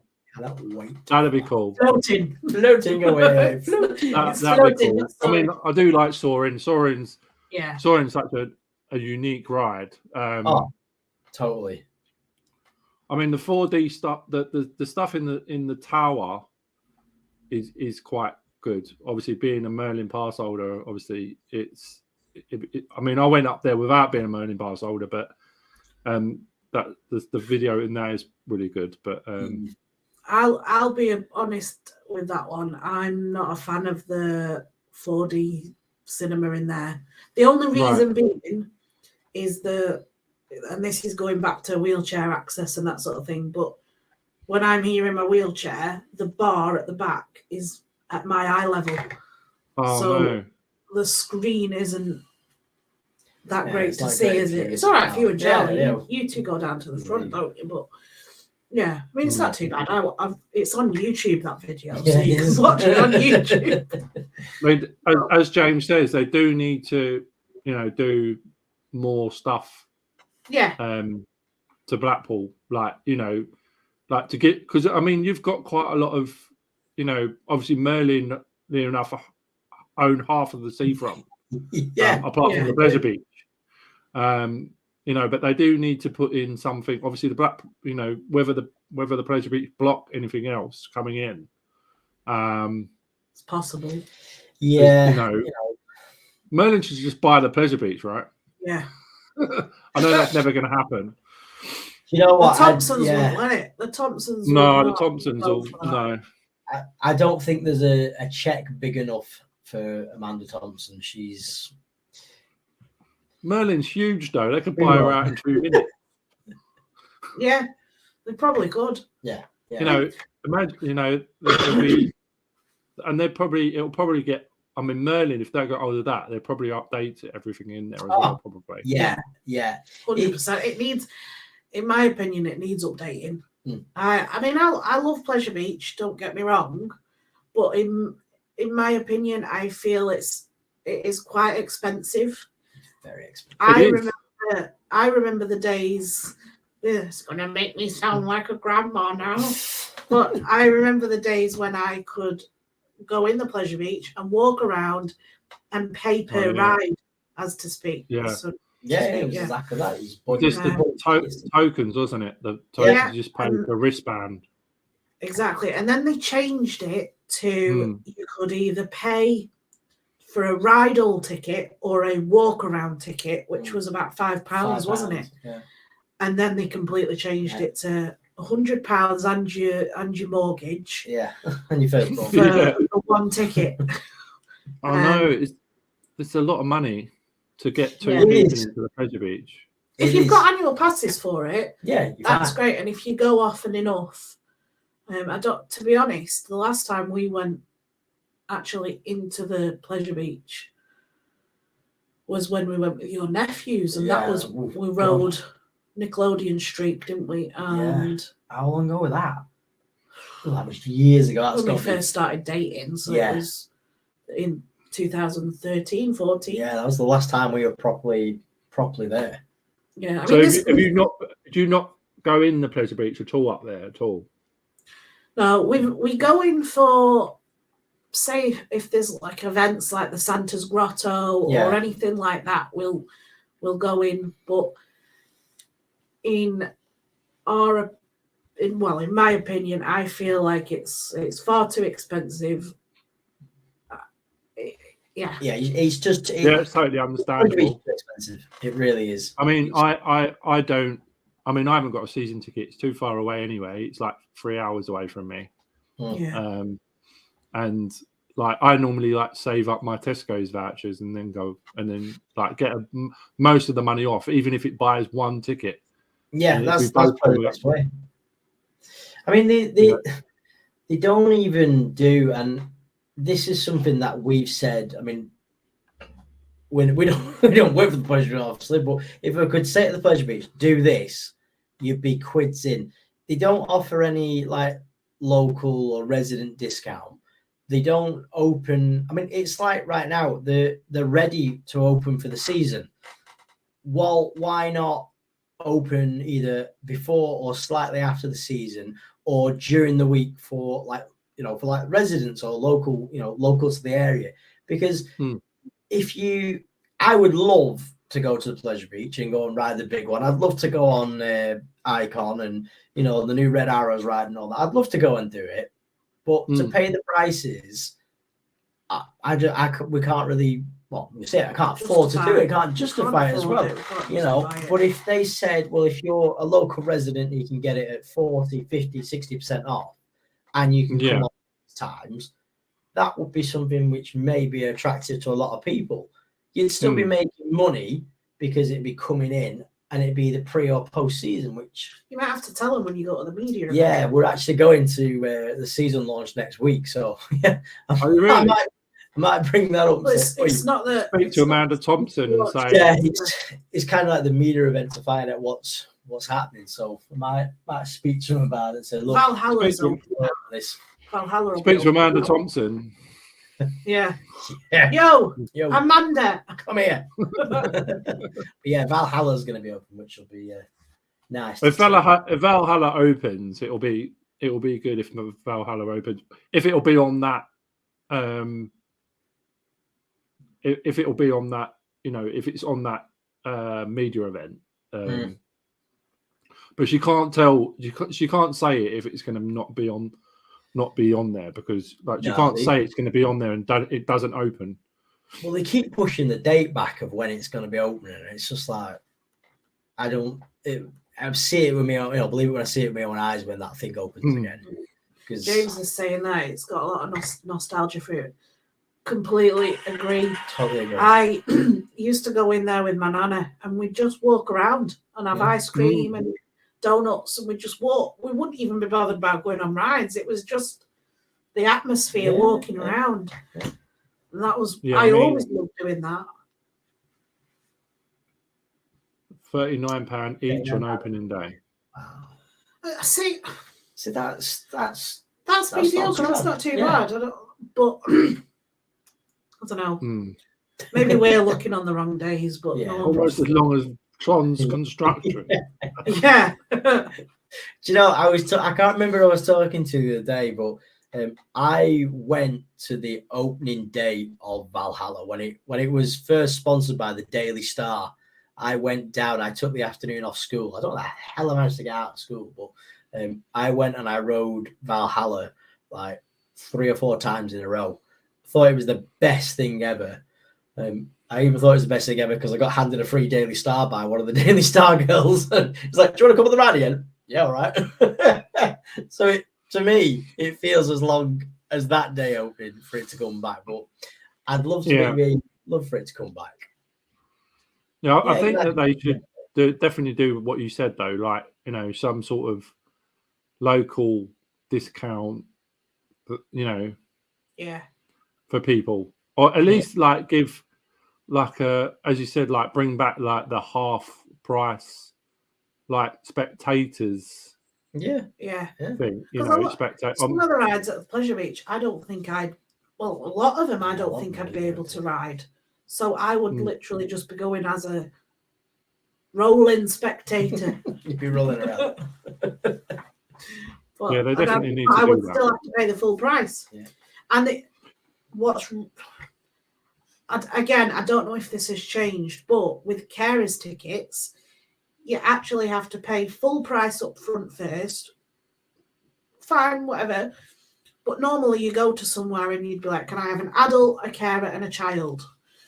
You Yeah. have to pay if you need a carer, you have to ask for 2 full paying adults and 1 child or whatever, and then you have to apply to get your discount as a carer. So you don't get that straight away. No. You have to apply for it, which I don't think that's right, but that's how they work. Yeah, that's a bit. I don't think that's right, to be honest. I think The way they've changed that. Well, I think they're banking on people not applying for that discount. I think they're just banking on people going, oh well, never mind. Yeah, and then never apply for a bike. Yeah. Money in their account, isn't it? Yeah. Yeah, I definitely think they should do something different. Without a doubt. Oh. Just trying to see what everybody else is saying. Anything else? Yeah, you need to bring that No, back. right. Pick the ride you want. So what plans have you got going forward? Well, we need to properly decide, don't we, about Disney. What we're going to do on that, whether it's going to be the cruise or Florida. And then I don't know, to be honest. We've got a few plans, haven't we? We've got a few plans for vlogs around Blackpool. We've just filmed something, haven't we? And we've got. It's kind of. We're gonna add. We've just filmed something for Disney, and we've sent it to Disney. Yeah. Kind of like an audition, introducing us type thing. We're gonna edit it slightly and upload it to either YouTube or Instagram. Yeah. But we need to edit it slightly different. So. But we'll be doing that, won't we? But in regards to like going away. Yeah, it's probably going to be the decision between the cruise and Florida, but then obviously we've got to work out about spending money and things because we're not the richest people. No, that's fine by us. We can live off 20p noodles from Asda. That's fine. But we're working really hard on our YouTube channel at the minute. Yeah, just trying to get that our going. Instagram accounts. Yeah. TikTok's taking off. Ticking over. He's TikToking over nicely. Yeah. In fact, we did a couple of lives today, didn't we, on that? Yeah, we've started going live on there. Maybe not every day, but we're going to try doing it every day at some point. But we're gaining about 100 new followers each time from a live. So if you guys are up for TikTok lives, huge tip for growing. Definitely go live if you can. Right. But yeah, we're just going to see what else happens. Possibly in the summer, we may be going to Cornwall for a few days to go and see family and hang out with them. But we're kind of a bit fluid with the plans. The main bucket list item is getting Charlie. He's fallen asleep now. He's bored of my voice. But it's the main thing now is getting him on a plane. Yes. And on a plane, yeah. We want to try and obviously get him Florida. to Florida before, is it age 10 is when it jumps from a child price to an adult price. It's quite low, isn't it? Yeah. So I want to do it in the next couple of years because at the moment he's very much into Disney. He's very much into Mickey. Every single day he mentions Tower of Terror. Without a doubt. He mentions every single day he wants to watch the film. He wants to go on the ride. He talks about going on a plane, going to the airport. So that is our main focus. That's our main focus. Working hard on YouTube and Instagram and try and push. Get us some tickets to go 4,000 miles in that direction. That way. I mean, yeah, because it all helps on, like once obviously because your channel's monetized, isn't it now? We've just got a few more watch time views, few haven't more, we? yeah, few more. We're getting more. there though. Very, very close. So go Yeah, so that's, binge, you know- just go binge. You're talking about binging. Tonight, while you're all asleep, Yeah, just put it there. stick the Three Mouseketeers on, Go back to the very beginning, press play turn all. the volume down, play all, and then just go bed. Just leave the TV just going round and round. Actually, that would be everyone's electric just going. But go do it then. Yeah, we love. I mean, I have watched quite a lot of them, and they are very, very informative. Very informative. Good. Thank you. And very good as well. We like Yeah, to I mean- a lot, don't we? You know, we spend a lot of time editing. It's Well, you do. You're the main editor, aren't you? In there? Yeah, we don't sit down and storyboard everything, but we have an idea of what we want to film. We try and plan to a certain extent what we want to do. Yeah.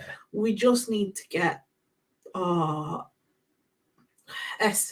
SEO Yeah, that just needs to be slightly better on par, because Hmm. we get all these messages, don't we? Oh, you Yeah. need to sort your SEO out. Yeah, You know the type of messages you'll probably all get them in your Instagram. I get them all the time. Yeah. And looking at our SEO, it does.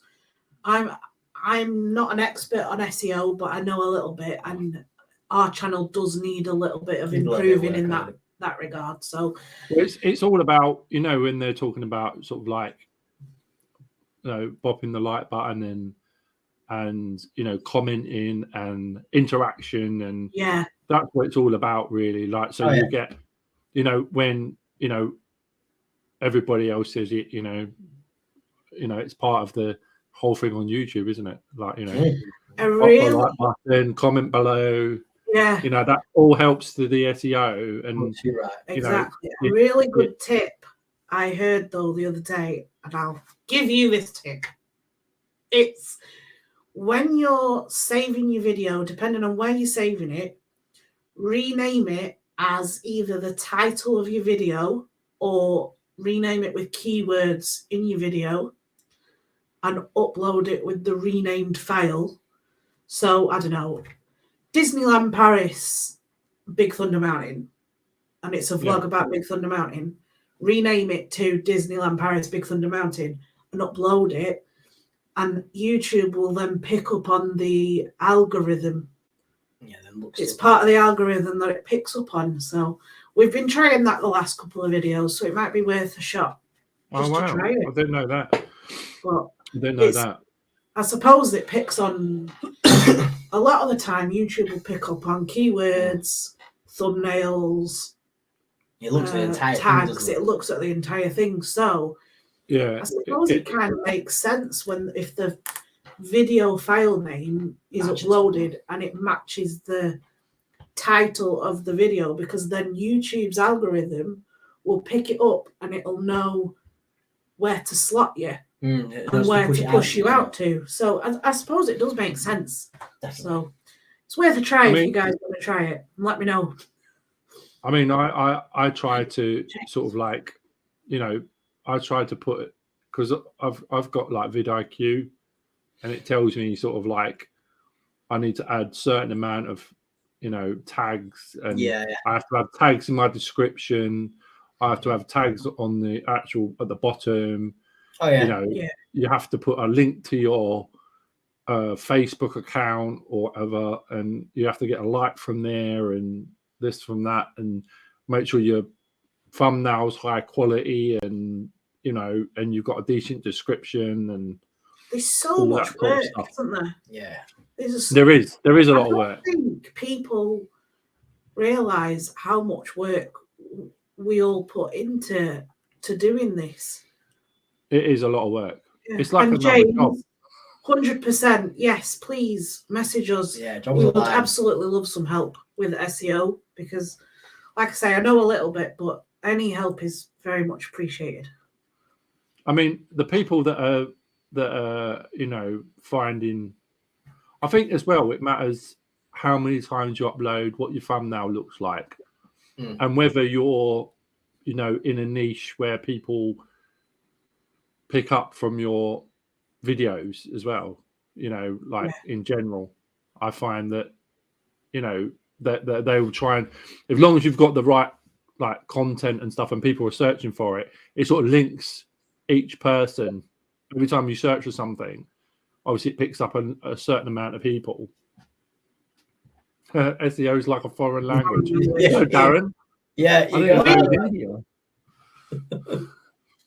It is a foreign language, SEO. It's madness sometimes. Totally. But I think you find that the more you go live as well, if you go live more, you get people watching you. The more people watch you, the more thumbs ups you get, like buttons you get. You know, and like if you have a live stream on for like the guys in the States are live streaming like 4 hours at a time. I don't know how they do that.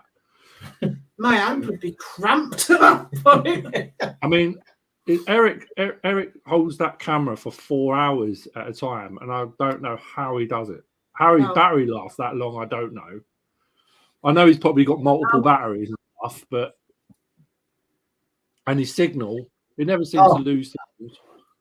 Yeah, there's always that lag, isn't there? You can always tell where about they're going to go. And every time I think we're going to go in here, we're going to lose it. And yep, we're back in a couple minutes. There's always certain places they dive down, like when on the People Mover, or they go through like on the train when they go on the Disney World Express and stuff like that, and they go around and it sort of buffers. Yeah, live streaming is probably the best sometimes, I think. Yeah. But then again, we need to do more actually with live streaming. But again, it's kind of finding the not the time, but it's finding the content as well, isn't it? To put in as well. I mean, we could literally sit and chat like this for hours. As long as like we've got the interaction from the chat and stuff. Well, the great thing is we can bounce off each other as well. Totally. So we could just sit here and just chat. But it's if people want to watch that. Yeah, it's got to be entertaining, hasn't it? Yeah. So we were I mean, because people more likely are going to watch, because of the length of the video, they're not going to watch a replay, I don't think. They won't watch a replay because it won't. They'll probably watch a bit of it and then stop like the first 15 minutes, and then they'll stop if they don't like the content, or if it don't grab them straight away.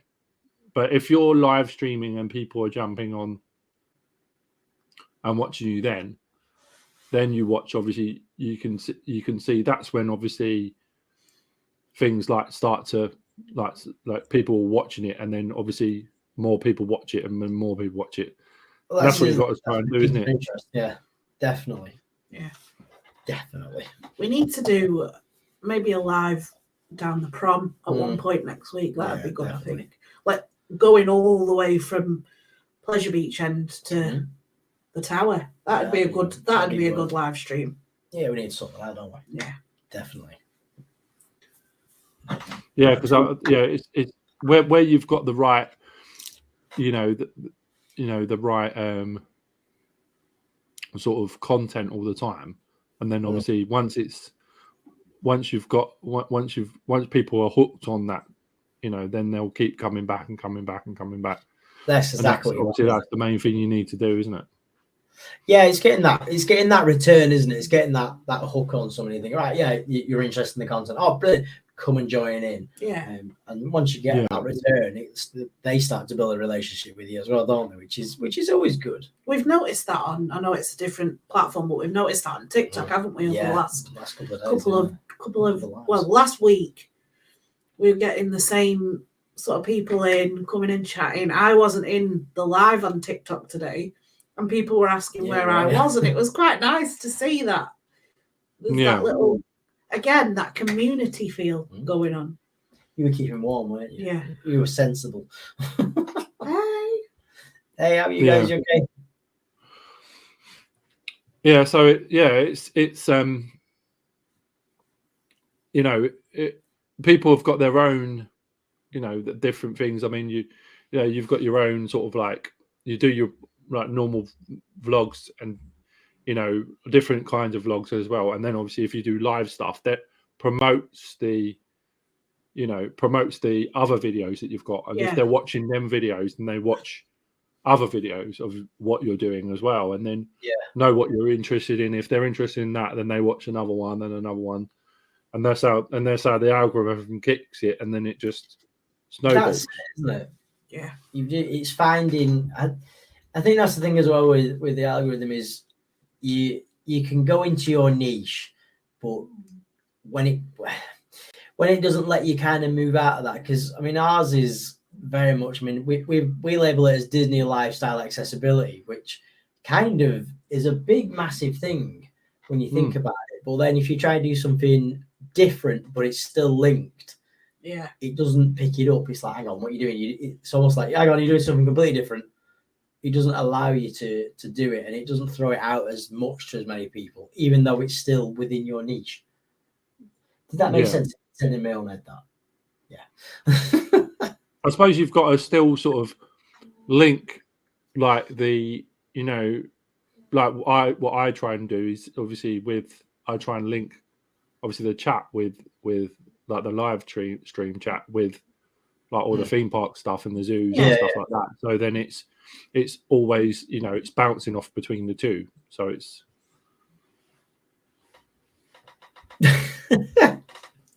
oh, come on. Anxious Rider. What?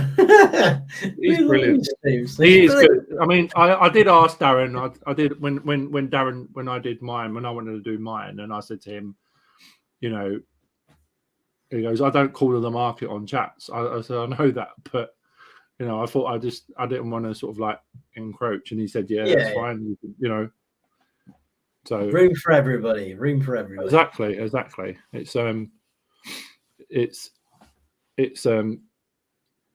all meant.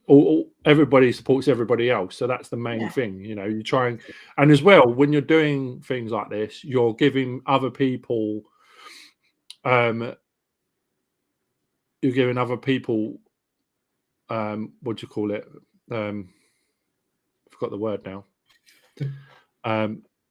Like publicity. As well. You're promoting other people's channels. Oh, that's it, as well. And that's what it is. It's like sharing. So James is asking you, have you got any theme park plans? I don't know. There is one.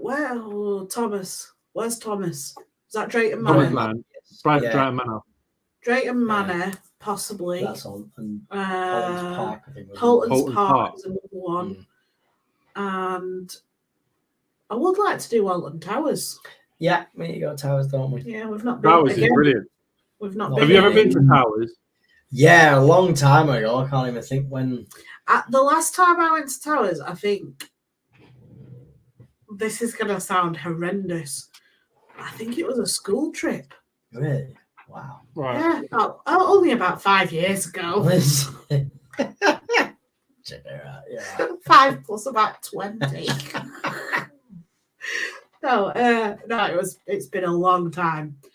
Their accessibility. I don't know what their accessibility is like. I mean, they've got loads of obviously they've got wrap queues and everything else, and they've got obviously stuff for wheelchairs and stuff like on the monorail, and I think they've got bigger compartments for them on the monorail. I think, and obviously the ramps in and out of there, and then they've got ramps everywhere as far as I can see anyway. I'm just trying to think back. We were watching an accessibility vlog the other day, and I can't remember who it was. Was it Danny's? No, Danny's. No, I can't remember who it was, but they were talking about the accessibility for Alton Towers. What was the ride? I can't remember what it was. And they showed that you went in through the exit, and I can't remember what it was. But that was kind of nice to see that they've got that. I can't remember who it was. That'll suddenly come to me at 3 o'clock in the morning. I'll be like, aha. I mean, I know that.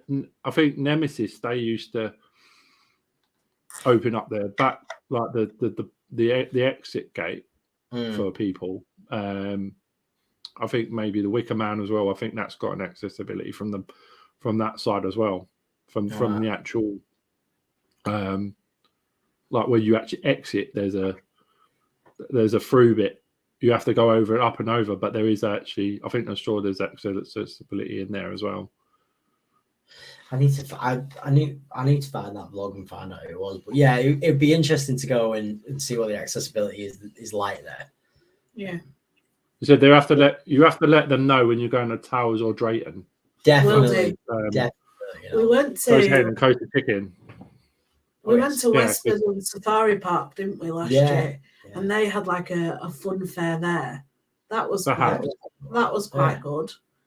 We enjoyed that a lot, didn't we? Oh, that log flume they've got there. Yeah. Me and him went on that back to back. Must have gone on that 10 times in a row because it wasn't that busy when we went. They went, "Do you want to go again?" We're like, "Yeah." I would go there again. I loved it. What was the other one they got? Yeah, that is nice because they've got their own fun fair. It's on a wristband. Yeah, you have to buy the wristband separate. Yeah, I can't remember. That was relatively. It wasn't overly expensive, was it? That. The thing is that the people that own that own Drayton Manor now. Oh right, okay. Oh right, okay. So the Looping Group, they owned West Midlands first, and then they bought Drayton Manor. Right. Oh. But they're a French company. But I've heard as well that they're going to open a French company planning to build one in Oxfordshire somewhere. Right. Another theme park in Oxfordshire somewhere, I heard. Did you try the ghost train when you was at West Midlands? Everybody hates the ghost train at West Midlands Safari Park. Did we go on that? I don't think we did. I think we was just in the corner. Well, no. Sort of like at the side. It's at the side. No, we didn't, because I remember looking at that and Hmm. I said to him, "Was like, do you want to go on that?" And he said no. I just don't remember that because not only with stuff like that, he's very hit and miss. Depends what mood he's in. Yeah, because we went roller coasters and drop rides. Yeah, fine. Things like that. Yeah, not a problem. But we went to Winddyke Farm just off the M55. They have a what would you call it? Like, fun fair carnival fun fair. Every 6 months or so. And there was a ghost train there, and I think that scarred him for life. That one was like this. I don't know what it was because I didn't go on it, but you said no, that was him done. It was the worst ghost train ever. Just worse for the stuff that popped out, and it was I think it was more boredom than it was. Yeah, it was more boredom than scared. He wasn't bothered, was he? No, there was. I mean, he absolutely loves horror. Yeah, he's a horror fan. Yeah, he loves it. He'll middle of the night if he wakes up, he'll go on his side of the bed, and he'll, "Hey, Daddy, want a balloon?" It's bloody metal. It's like, what? He's daft. He loves it. He's crazy. Yeah, I mean. It's the ghost. I mean, like does he like that haunted mansion and stuff as well? Then yeah, he was fab with that, wasn't he? He loved that. Right on the Phantom Manor, he bloody loved that. Yeah, he was like, "What's going on? What's going on?" Yeah, he was all over this show, wasn't he? I mean, they've done it up now as well. That one, the one in Disneyland, the Paris one, they did it up. I think a little while ago, didn't they? Yeah. They had the facade all done up, but the thing is that house looks like the one out of Psycho. Psycho, yeah. Yeah. He's very Bates Motel, isn't it? Yeah. Yeah, it does look like the Bates Motel. It looks like nothing like the other two. Well, yeah, probably just borrowed the plans. I love what we do with the California one. For Halloween and Christmas. Yeah. When Halloween comes around, they they make it extra, don't they? Yeah. They go over the top. I love don't it. they? Heck yeah. But the thing is, with the one in California, obviously it's the original sort of mansion house, like out in the sticks mansion house with the pillars and typical, when America was like older, obviously. Yeah. And, I'd love to do the Nightmare Before Christmas overlay too. I'd love to do that. What do you think of have you seen the trailer for the new one that's coming out? What's that? The new Haunted Mansion. For the Haunted Mansion. I'm not sold on it at the minute. I think I need I need another trailer. Not quite. It looks pretty. It's very jumpy. But it's supposed to, obviously, it's trying to go in line. I think it's going to be better than. I think it's going to be more scarier than the original. Yeah, the Eddie Murphy one was. Yes, there is a brand new one. There's a brand new one.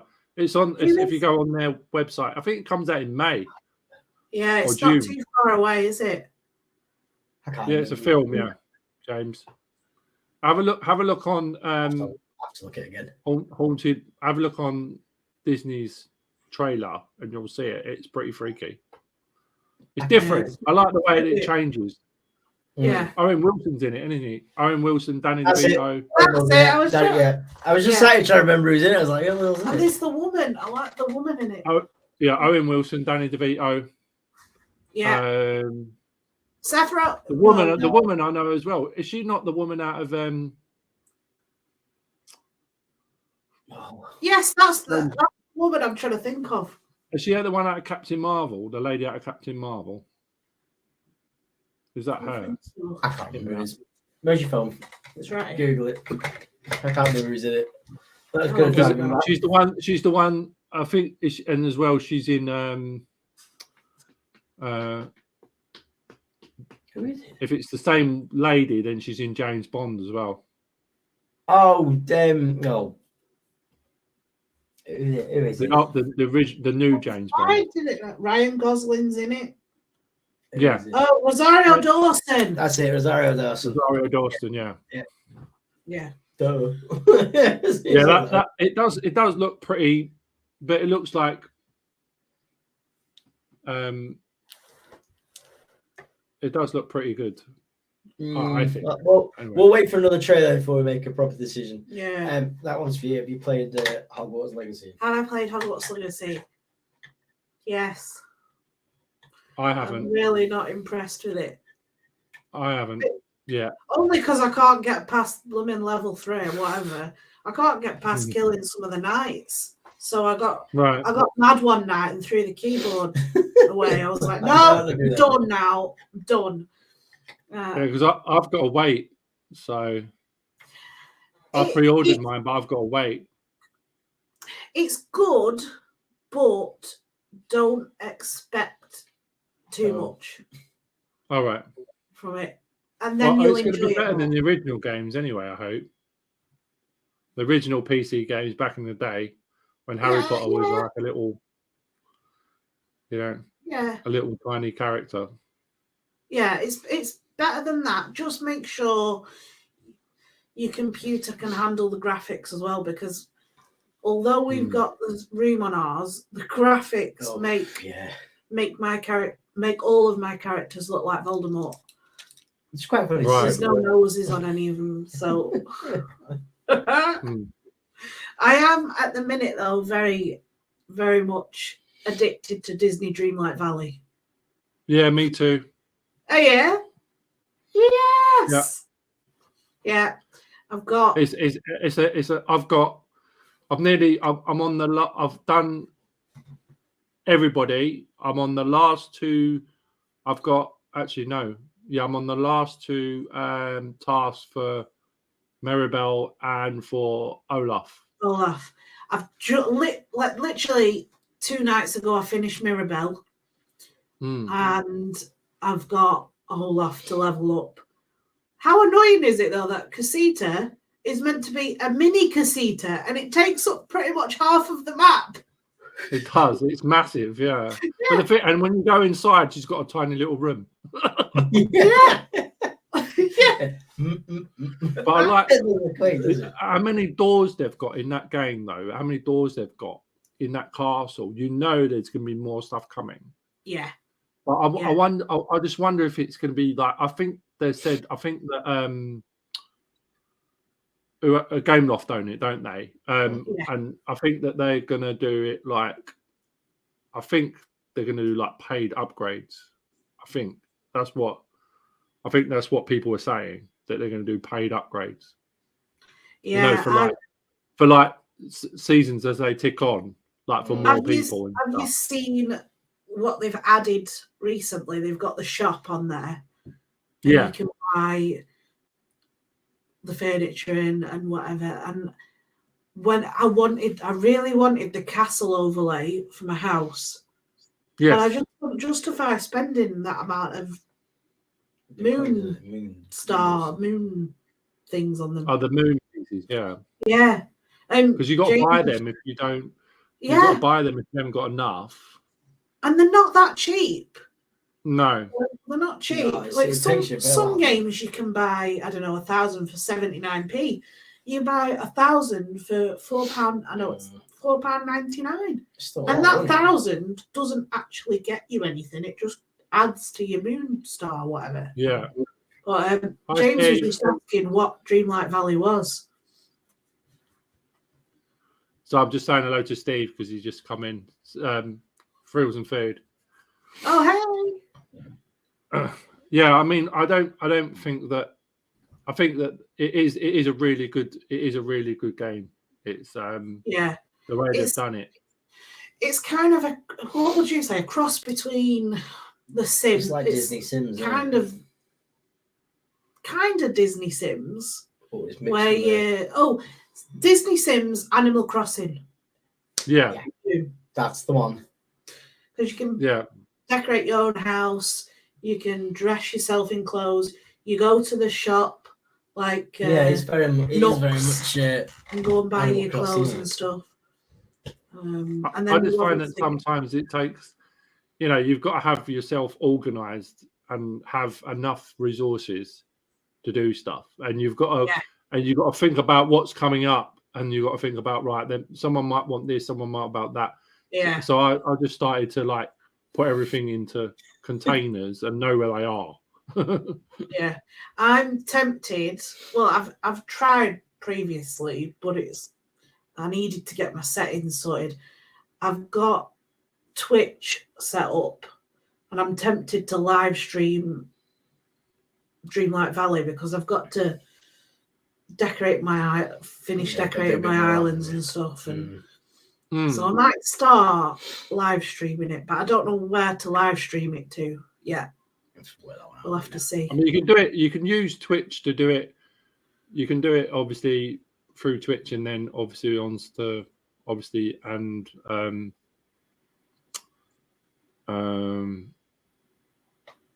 YouTube as well, obviously. Yeah, off your PC. Because I think that StreamYard has got a facility where you can StreamYard has got a bit where you can go to Twitch and to YouTube at the same time. It might be worth having a look into that. But you're obviously to have two, you've got to have the upgrade version. So to do both. Okay, James, I will live stream it. In fact, I'll have a go at doing it tomorrow because we've not got any plans this weekend. No, nice as far as I know. Yeah, I mean, you can. I'm sure I can do it from here. You can do it from YouTube and from Twitch using. I mean, what you use OBS, don't you? Do you use OBS for your live stream?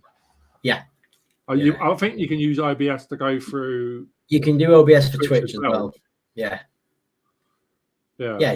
Yeah, and you should do it on TikTok as well. You streamed on TikTok. I've got a live studio on TikTok though. Yeah. But what I'll do when I go live tomorrow, when I live stream it, I will send a link into the chat group Yeah, to let you know when I'm live. Yeah, because I think that it is a quite it's a different game. It's very very Disney, very Yeah. Disney. You know, the way It's a cozy chill out decorating Sims Animal Crossing game. It's just a nice game to play. There's nothing too taxing about it.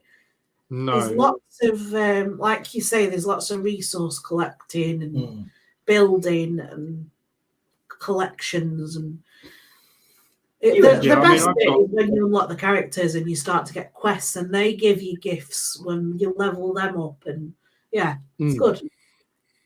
But you've got to try and get it to as much, like other things, because some of the expansions on people's houses and stuff do cost a lot of money. Oh, heck yeah. Yeah. Like Scrooge's house. Scrooge is like 25,000 and for like top level on that.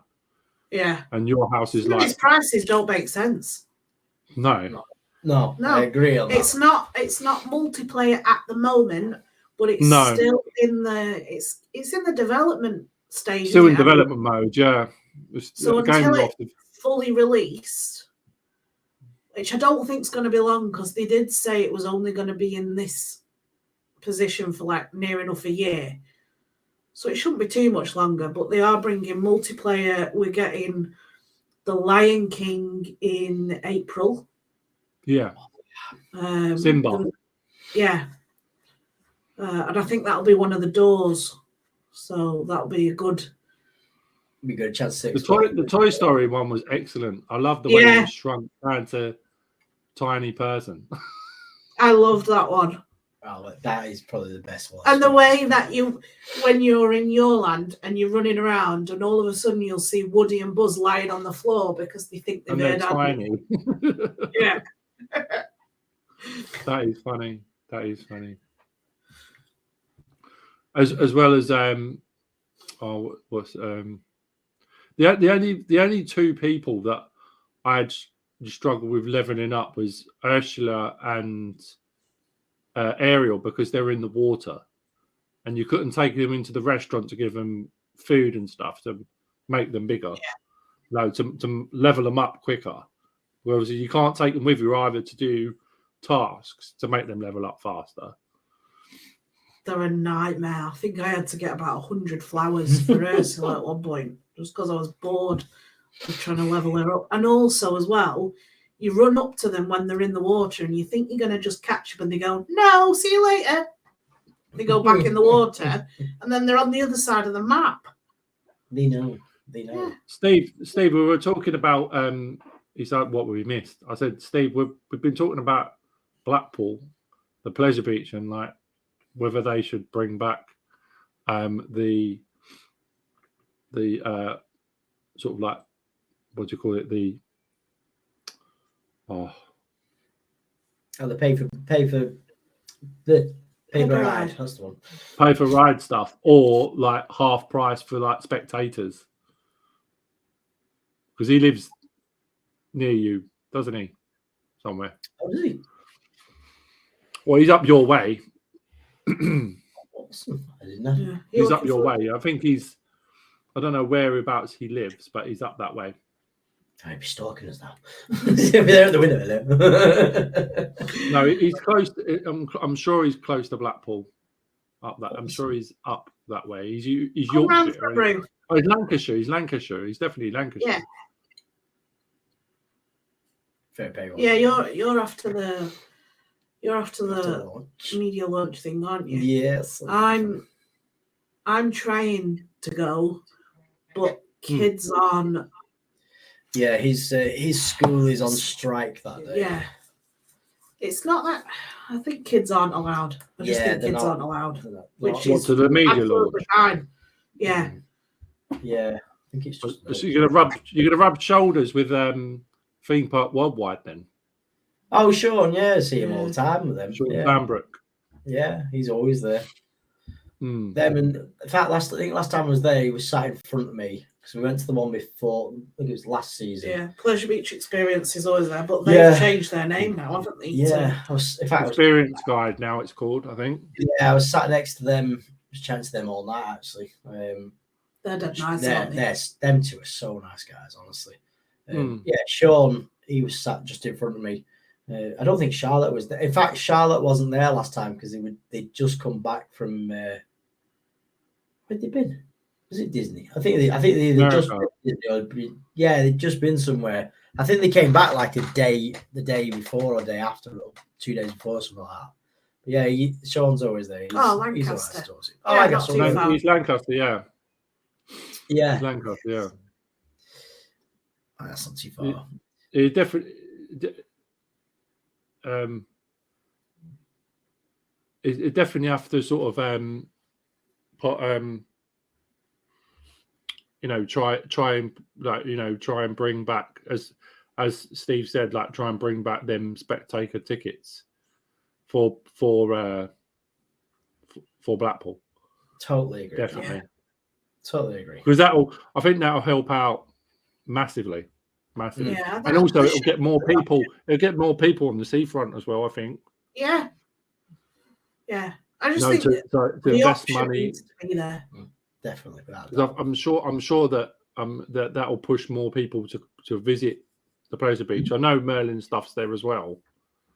Obviously, there's a lot of Merlin stuff on the seafront, but there's other stuff to Blackpool that you can you can go and see and stuff. You got the zoo and everything else like that as well. And and if you said if there's more stuff coming to Blackpool further down the line, then it'll make a lot better if they did that, then I don't see it happening. Blackpool is definitely going in the right direction with improvements and renovations though. I mean, I can't wait for all these new bits to come, the cinema and the new wheel, and it's going to be amazing. Yeah, it's going to be great. Once it's all here, it'll be fab.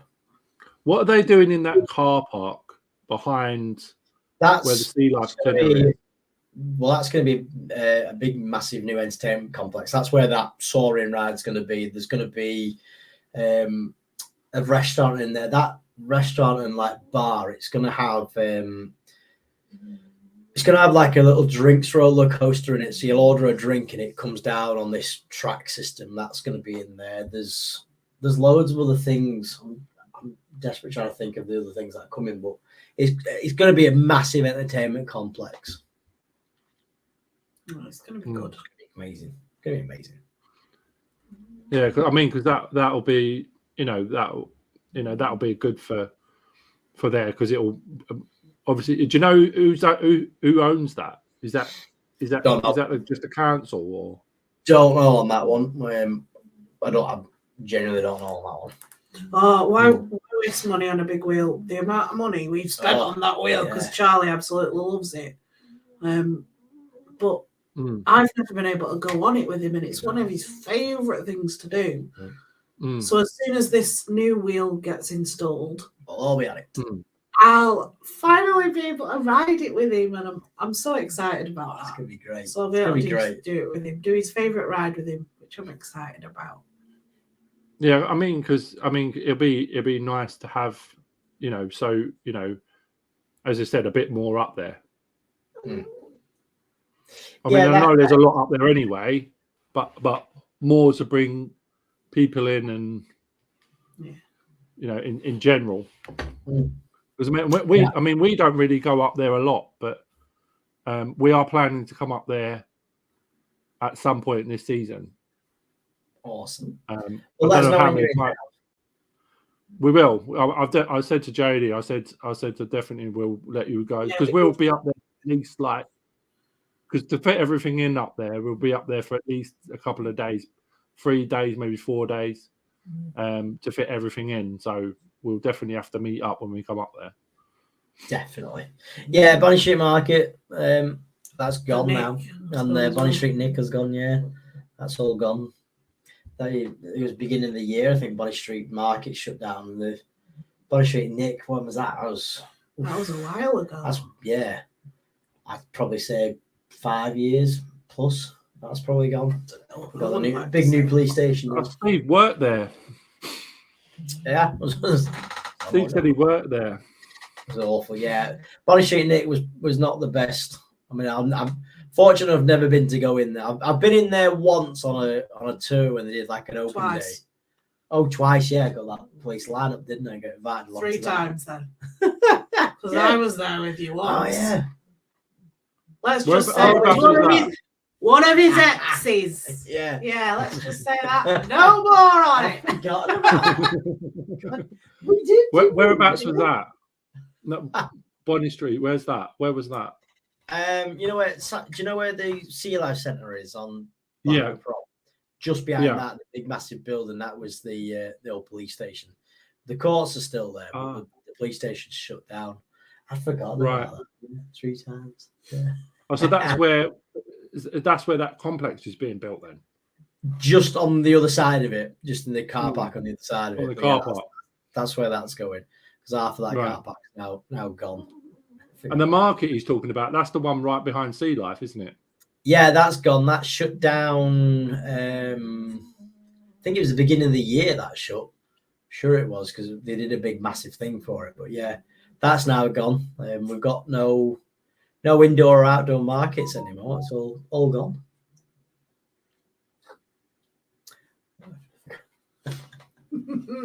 That was a good laugh, wasn't it?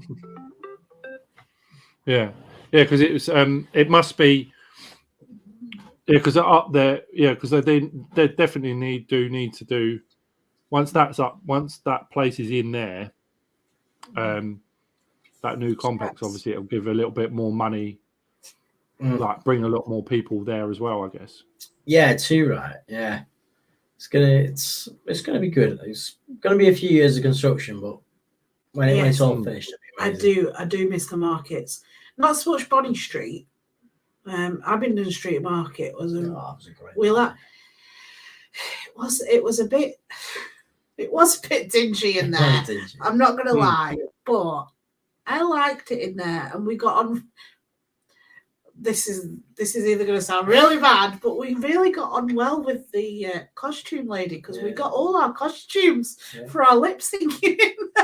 Every time we're in, she'd be like, if we were just walking through. And there was a nice fish man. Yeah. He did really nice fish. There was a tattoo parlour in there, weren't there? Oh, yeah. That looked a bit dodgy. Next door. They're saying, what do you think of the new Gruffalo? The Gruffalo investment should be good. Should be good. That I'm hoping it's going to be better than Peter Rabbit. What was that like? It's all right for very young children. Right. You basically pick a time slot to go, and you get 45 minutes. Yeah. There's 4 or 5 small rooms that you go in. The first room is like a pond with some steel drums. That's it. Yeah. Then you go through to another room with a couple of screens on. You pick food, recipes, and all that. And then at the end of it, you go into Peter's clubhouse. I didn't enjoy it because Peter pushed me out of the room. I was in the way, and Peter pushed me out. Really? Yeah, it was awful. Yeah. We don't really recommend that place, do we? No, the bill it has come for a family day out. They say you're going to be there for ages. You're there 45 minutes. And they time you as well because you go in as a timed group. You can't really sneak. Stay longer. There's nothing there to stay longer for. There's no cafe.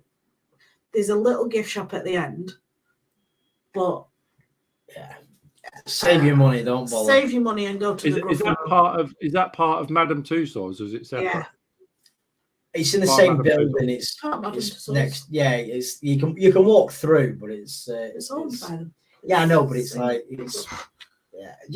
don't bother. It's rubbish.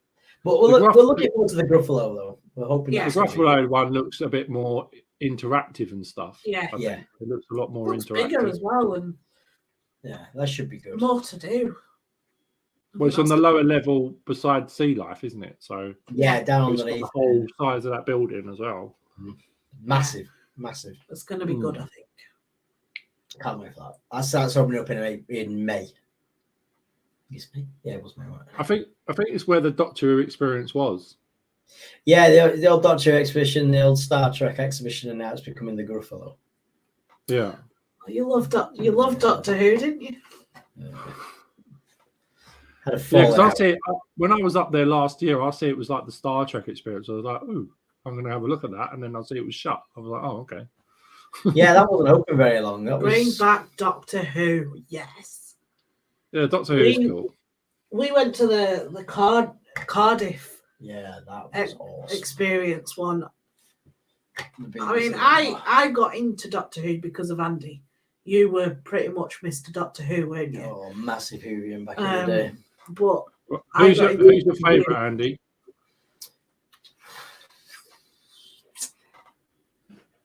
This is a tough question, right? It's a bit of a tough question. It's either between Tennant or Smith. I'm probably going to say Smith because that was our Doctor. No, you always say Tennant. Smith's mine. Hands off. Did we ever do? No, we didn't do that actually. The ghost train. That was just on the prom, wasn't it? Dear? Yeah, is that where the golf is now? That's where the golf is now. Yeah, it's New Adventure Golf there, so I can't go. Again, back. the Adventure Golf at Pleasure Beach is great, a great little add-on, but that's not fully accessible. No, we have to miss out like 5 holes, don't you? Yeah. It defeats the object. Go for an 18. No, 9 holes. Okay, I can only do 4. But hole in wand on the prom, that's pretty new for Blackpool. Where's that? It's next door to the new amusements on the next. Oh, the one that you went into recently. Yeah. Yeah. It's next door to that. They're fairly accessible, and they actually have wheelchair clubs. I don't know what they do. Oh, really? Yeah, but they're apparently accessible. Oh, what, shorter? A lot shorter. Yeah, they were just getting them, weren't they, as we went? Because again, we went for that sounds cool. We asked them, didn't we? When we asked. Yeah, Doctor Who. I love Doctor Who anyway. It's a bit naughty, but he stopped watching it when Jodie became. I didn't like that. When Jodie became the Doctor. Didn't you like Jodie Whittaker? No. I think it's because of the writing though. I'm gonna get you in trouble now. Yeah, everything changed. The writer for her series weren't as good. Yeah, I think that didn't help. When Moffat wasn't in charge anymore, we did watch the first 2 back episodes. Now. Yeah, he's back now, isn't he? Yeah. For the new Doctor and the 60th anniversary. When I see Tennant come back, I was like, oh my god. I know, but yeah, it didn't really do. James, have we got a vlog on our channel as well? Yeah, we got a vlog on the channel of the Potter Golf one. Yeah, it is. It's so good. Is it open till late? No, it shuts at around 5. Yeah, it's not a late. It's not a late. But that's the thing. They should keep things like that open till late. Yeah, because I've said this to you so many times though. Some of the shops and places in Blackpool, especially Illuminations time. Yeah, they should. They should keep stuff open. Don't make no sense. They would Illuminations time, like after the stuff shutting early. Yeah, it makes no sense. It really doesn't. See, that's probably why I liked it with Matt Smith, because I'm weird. I'm a weirdo. No, Matt Smith, but the Doctor's quirky anyway. The Doctor's always been quirky, so exactly. I mean, I like a good meal of fish fingers and custard. I was hoping it was going to be someone else, to be honest. The new Doctor. I know they have to try and be PC and everything else. But I was hoping I was hoping that hoping they were going to get someone like Chris Marshall or something like that to be the Doctor. Yeah, he would have made a cracking Doctor, wouldn't he? I think they actually approached him to be the Doctor. Did they? Yeah, I think he turned it down. I'm sure he did. Because I think he was supposed to be the Doctor when Matt Smith was the Doctor. And I'm sure Really? he turned it down. Yeah. He was approached because I thought, oh, yeah, brilliant. I could see him as the Doctor. He would be absolutely fab. And then Matt Smith came along. But Yeah, my sister wanted what's his name? The guy that plays Doctor Strange. Oh, Cumberbatch. I think he'd be too serious. I don't. He's too big to be Doctor Who now, isn't he? Oh, yeah. Imagine that now. And also, he's a different Doctor. Doctor Strange is Doctor Who. Yeah. They'd be like, "What?" And it seems he does. It goes right well since he can travel in time, right? That's actually quite a good point. Yeah, could be with anybody. Yeah, Mary Poppins is a Time Lord. yeah, she is. Yeah. Mary Poppins is a type. Yeah. That's a good thing. I did like the new Mary Poppins though. The new. Oh, that was good, wasn't it? Yeah, they cast that well, I think. Yeah. Such a good songs in it as well. Very very, very good. Yeah, Very, very good. I know the new Mary Poppins is very much Marmite. I really liked it.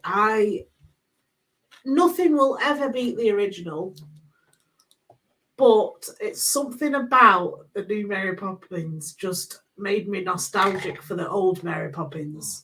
So it was quite nice about that. Who would win a fight, Doctor Who or Iron Man? Doctor Who. Doctor Who. I think it'd be close.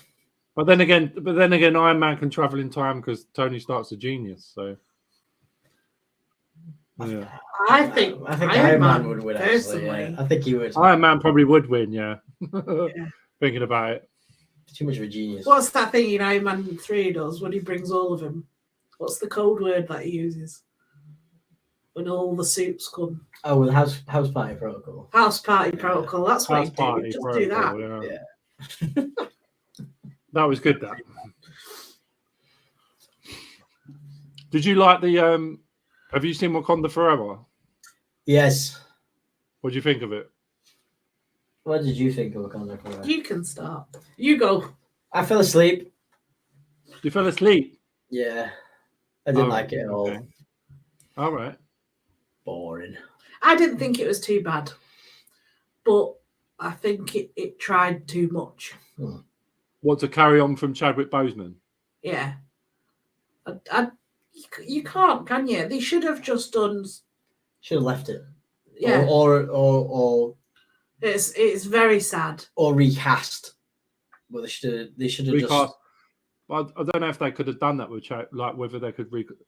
I suppose they were trying to keep his legacy alive, weren't they? I think they tried too hard, but I found it boring, and like I say, I fell asleep. That tells you all you need to know. It was the first part was really sad, and then obviously the ending was quite sad as well.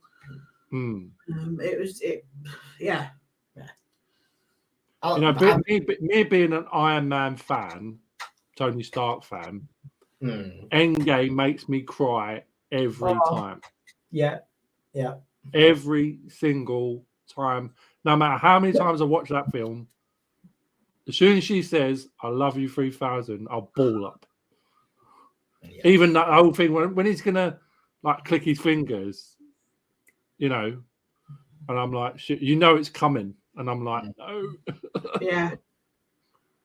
But the best thing I like is a bit where Steve Rogers picks up Thor's hammer.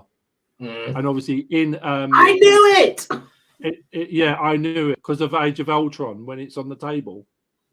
Yeah. And he goes up the hammer and it moves a little bit and he sort of see him sort of go forward. Yeah. We should watch a Marvel movie tonight. Yes. Which one should we watch? But the best someone said the best intro of a Marvel character is the bit where Thor comes back in Infinity War with Stormbreaker. Yes. Yeah. And he goes, you guys are in trouble now. Oh yeah. Yeah. And That is the probably, Stormbreaker just comes swinging out of nowhere. Yes. Without, That's probably one of the... I think we can all agree Chris Hemsworth is an incredible actor.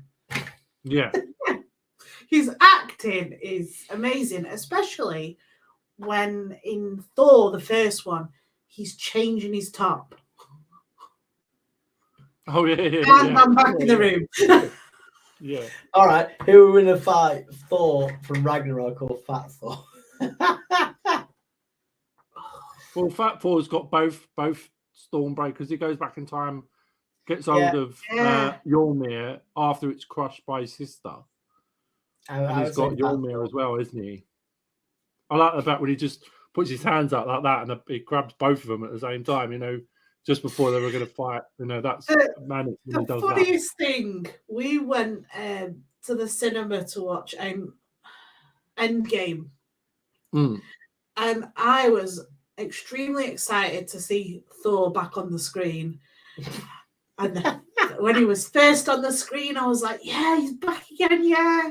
And then I'm like, no, Thor, what have you done? You never let yourself go.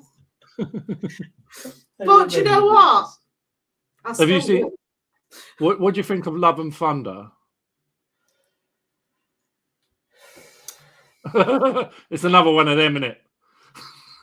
It's like a Black Panther 2. I think they tried to remake Ragnarok with that film. Tried to make it too. They tried to take the essence of what Guardians is and package it as Thor and make it funny. I don't think it worked. Yeah. Yeah, I think we tried to push it too far in the comedy direction. Where Ragnarok, it was very comedy, wasn't it? Yeah. Very comedy. Love and Thunder. Yeah, the whole scene where Russell Crowe is Zeus and the comedy that they tried to ram into it just made it seem like we're trying to be funny. Is it funny? Is it funny? And it's like, no, it wasn't. Yeah, I can do that one. It should have been. I don't know whether. Ragnarok. I think Ragnarok was probably one of the best ones with him. Just watched out the new Ant-Man, haven't we? We have, yes. It was that whole elevator scene with Loki. Yeah. I love that with Loki. But then the Loki series was unbelievable. I love the Loki series. Yeah. That was absolutely. I'm hoping they make another one. We absolutely loved She-Hulk. And then the last. I don't know if you've seen it or if I'm going to give. I won't give any spoilers. But the last episode of She-Hulk, although it was extremely cleverly edited, and you'll know what I mean when I say that, it went a little bit too far. Yeah. Yes, we have seen Quantumania. Yeah. That was good. We enjoyed You've seen Quantumania. Yeah. Some of the CGI was a bit. A little bit. What are you doing? I haven't seen it yet. Yeah, intentionally made it bad. Apparently, I was reading up on it. Yeah, it was intentionally made to look bad. Anxious Rider, 100%. He could read the yellow pages. Yeah, he could read the Weatherspoons menu, and I'd be happy. So, someone bought me a Christmas present, right? They bought me a toolkit for Christmas, right? Oh, I know. Oh no, it's not this, is it? Please don't, because he's been after. No. Yes. He has been after that for ages. Yeah. Look at that. Yes, I need that. Yeah, it's not bad. It's quite weighty as well because that's actually a hammer. Yeah. The actual handle bit's a hammer. So I need that. That's cool. See, the last episode of She-Hulk 100%. The last episode was the comic book side of it. Definitely. All right, yeah. Yeah, it was. But I don't know. I don't know. I loved She-Hulk anyway. I think it was great. they were trying to be too clever. Yeah. It didn't work for me. I mean, I see like a couple of episodes, and I couldn't really get into it. I need to watch it. I guess it's a bit like Andor and stuff. I need to watch, like them to catch up. But I did like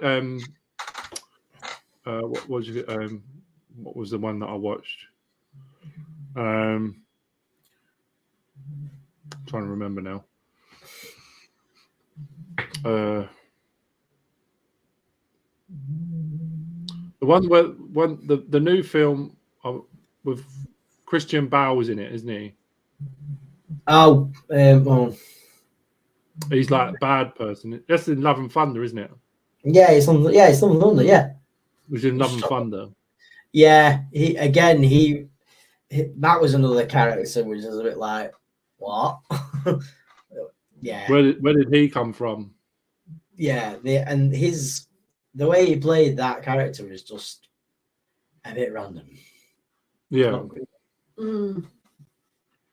She-Hulk comics in its purest form. Yeah. Yeah, no, I 100% agree with you on that. I don't know. I just didn't like it. It just some of it was just a bit. I don't know. Bit too out there. They've got to try and I think with Marvel now they've got to try and stay close to Stan Lee's comics as they can, like Disney have anyway. Disney have got to definitely, like, even if they do series now, because I don't think there's going to be any more massive Avengers films now because of obviously the original Avengers I mean, they're still about, but it's not. It's all like extension. New Avengers, or the next. Like, what did you think of Miss Marvel? Miss Marvel. Yeah, I like that. Yeah, we liked Miss Marvel. That was pretty the whole sort of like, Indian bracelet. Yeah. Thing. That was, but the way they did that was very, very good. There's supposed to be a film coming out with Captain Marvel, isn't there? Yes. Yeah. And her. Yeah. What was it called? I saw the poster for the other day. Was it the Marvels or something it's called or something like that? Yes. Because the poster has got all three of them on it, the one I've seen. Yeah, it does look good, that. Yes, it did ruin God Butcher. Yes. There's two coming favour. Yes. Have you seen, going sort of back to Disney but staying on comics, Get Ready Comics, they have Disney 100 Disney characters meshed with Marvel characters, and they're bringing what? They're bringing one out every month, right? And they look ace. I need to get them. I think we should get them. Yeah. I think the series is called What If Disney characters were Marvel characters. Oh yeah. Yeah, go. Yeah. I'll send you the link in a bit, Coaster Chicken. I'll go and find them and I'll send you the link. Yeah, if you do, send that to me as well because I wouldn't mind. Yeah, I will do. Well. Obviously, I know the Disney 100 stuff. Obviously, you got the stuff that's come over from a lot of our shops have got Disney 100 stuff in now. Yeah. Like Asda and obviously Primark. I see your video from Primark as well. The way that jacket jumped up like 10 quid in a week. I'm so glad you said that because we were absolutely convinced of that. Are we making this up? That was like 10, like the way you said, 1 week it was this much and then it was this much. And I'm couldn't believe like £10 in a week. Yeah. Yeah. I'm sure that's just because people were buying it constantly. I mean, I keep seeing it on every time I watch Park Hoppers. I always see somebody with it. Oh, I know where they've been. Yeah, spot the Brit. There's one. You know which is Disney merch and which is Primark merch, right? Yeah, definitely. Yeah, you can spot it a mile off. You really can. Because it is very sort of authentic. Sort of like Disney stuff is very, very clear, but Disney are charging hell of a lot of money for stuff now as well. Yeah. I mean, I do like their merchandise. I'm not saying they're not brilliant, but when are you doing your primary video? You're talking about Primark video, James. I don't know. I was going to go tomorrow, but I don't know if it's going to snow. I was going to, because I've got Birmingham on my doorstep, haven't I? So just checking we've got no more snow. We've had the snow today. Birmingham Primark. Yeah, biggest one in the world. Yeah, that one's amazing. The Disney cat. It's amazing. I love that one. I've been there like 4 times. Yeah, we've been twice, I think. Yeah. But the cafe, I love the cafe and you can have your Mickey waffles. Mickey waffles, yeah. Yeah.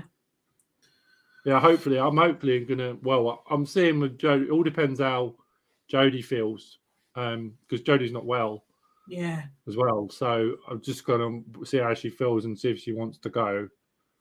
Hopefully, a bit of a night's rest will get us started. Yeah, hopefully it should be all right. Yeah, it's but it's supposed to be. I think they've changed. I think they've changed it as well. Like they've changed the interior. They did have a big like Harry Potter section. But it's gone now. But that's gone now. But obviously the cafe. Yeah, that's no longer there. But I had a big. They're obviously they've got a Greg's in there now on the lower bit, just where the men's section is. There's a big Greg's there now as well. They've got a swing, haven't they? A sausage roll swing or something. Yeah. Yeah. That'd be fun to go on. Yeah. Awesome.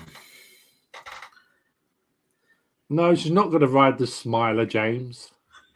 No, you won't get on the Smiler, no way. Oh, I love a Greg's sausage roll and a meat and potato pie. Oh, heck yeah. Yeah, we definitely have to. When we come up, we'll let you guys know. We just have to sort of arrange it when we come up, and definitely. Yeah, we can't wait. Because I said about that. You know, when you said about that chip shop and stuff. Because we've gone to different chip shops up there. We can never find a decent one. Oh, we know a good one, don't we? Yeah, we found a couple now, though, haven't we? You said the cottage, didn't you? Was it the cottage you said? The cottage is a good one. Cottage is all right. Or North Pier. North Pier is one of our North favourites. Pier, yeah, you said that as well. Because we normally stay in the Premier Inn as you come off the motorway. Petrol garages. Yeah. We normally stay in there when we come up there. Yeah, it's a good one to stay in. My mum, when she comes up from Cornwall, she stays in that one. It's a good one. Well, hello, yeah. It's Oscar's airtime. They've just popped in. She's just jumped in, so it's quite. She's so.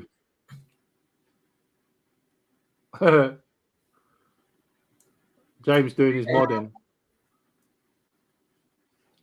Yeah, I just definitely have to sort of like have a look and every time I'm up at Blackpool as well, it's like always trying to find the best donut shop.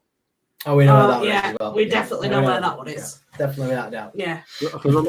You can never. Sometimes they're too, they're either cooked too much or too doughy or. Yeah, if you go. I like them when they're light, when they're quite light. If you head to Red Bank Road, which is where all the tableaus are on the prom for the eliminations, you've got Hearts Amusements on the corner, and there's usually what would you call it? It's like a catering van, isn't it? Catering van, and they do hot dogs and burgers and donuts. The best ones. And they are the best donuts we have found on the prom. Without a doubt. Yeah. I mean, some of the donuts down the prom are like £1 for £5 or 2 for whatever. Decent prices. Is it 3? It's basically £1 per donut, Yeah. which is not too That's bad. good. Yeah. That's good. Yeah, it's a good price, isn't it? That is good. I like them from Project D. Are they talking about Project D and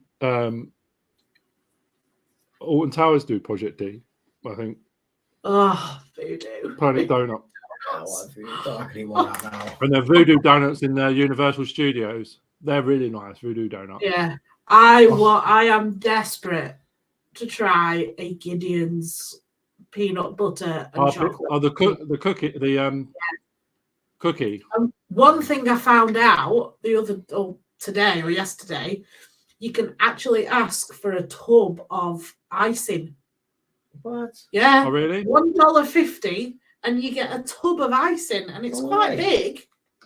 Yeah. And you can dip your cookie in this icing. I am hungry. Stop talking about them. Oh, sorry.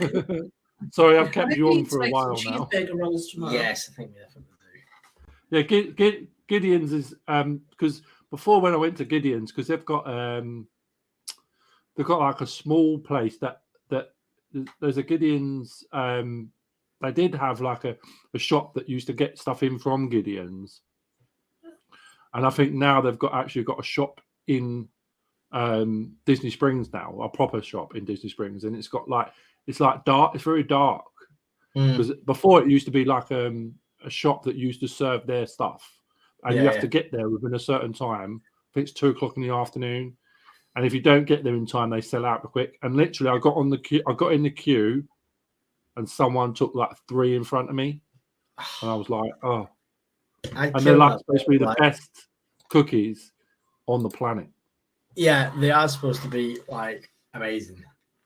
I think Jodie was like, "Hello, James is saying they're quite sweet." They are very sweet. They are very sweet. Yeah, they're very soft as well, but it's like warm as well. They're warm, and you can get them with ice cream. You can get them with ice cream. Oh, I'm hungry. Stop it. There is a cookie. There is a cookie cake in where is it? Where the Incredibles are in Hollywood Studios. Like there's an alleyway where Hollywood Studios. It's like round the back where the when you're going up towards like the Disney Green Army Junior people. There's one there's like a little hut there. Yeah. Like a little van thing. And they do it in there, and that's amazing as well. That cookie's like that big. It's almost like a cake.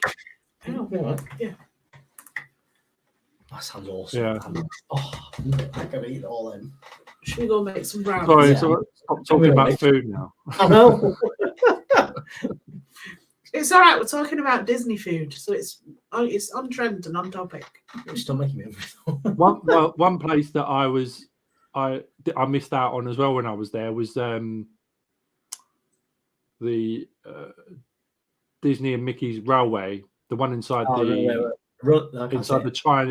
Chinese theatre. Yeah, I missed out on that. That was still being built when I was last there as well. Favorite Disney What's snack? your favorite? They're saying, what's your favorite Disney snack? There's a few. I like Disney churros. You like churros. I like Dole Whip. We also love the cheeseburger rolls. Cheeseburger rolls from Adventureland. Literally, it's a little stand as you go into Adventureland, just in front of Tiki Room. They're absolutely. I know what you mean. And well, that's where the Dole Whip is, isn't it? Around the corner. Yeah, around there. Yeah, we make our own Dole Whip cheeseburger spring rolls at home because we miss them that much. But I think my absolute favorite, and it's not technically just a Disney snack, but it brings back so many memories every time I have it. The funnel cake. Yeah, I love the funnel cakes. I love them. They are gorgeous though. Well, I say my when I was in Disney, no matter what park I went to, like we used to park hop when I was there last, and so we always used to go in Magic Kingdom every morning and go into the Main Street Bakery, where it's a Starbucks Main Street Bakery, and we used to go in there and have like what we have. We used to sit in front of we used to get our breakfast from there, and we used to go and sit in front. You know, just around the corner from there. Obviously, you got the end of Main Street, and you got obviously Casey's Corner, obviously on the other side, and there's like seats there with umbrellas. And we used to sit there first thing in the morning and look at the castle and eat our breakfast before we went anywhere else. Why not? Why not? Yeah, the Main Street Bakery is probably is probably one of the best, I think. Without a doubt, I'll second that. Yeah. Even the one in the Main Street Bakery in Disneyland Paris is really good as well. Like the 30-year anniversary stuff they're going at the minute.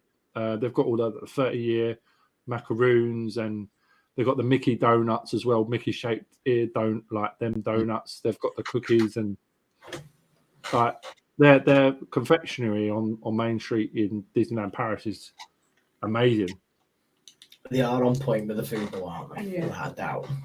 Yeah, go to those places, without a doubt. The hot dogs. What's your favourite restaurant?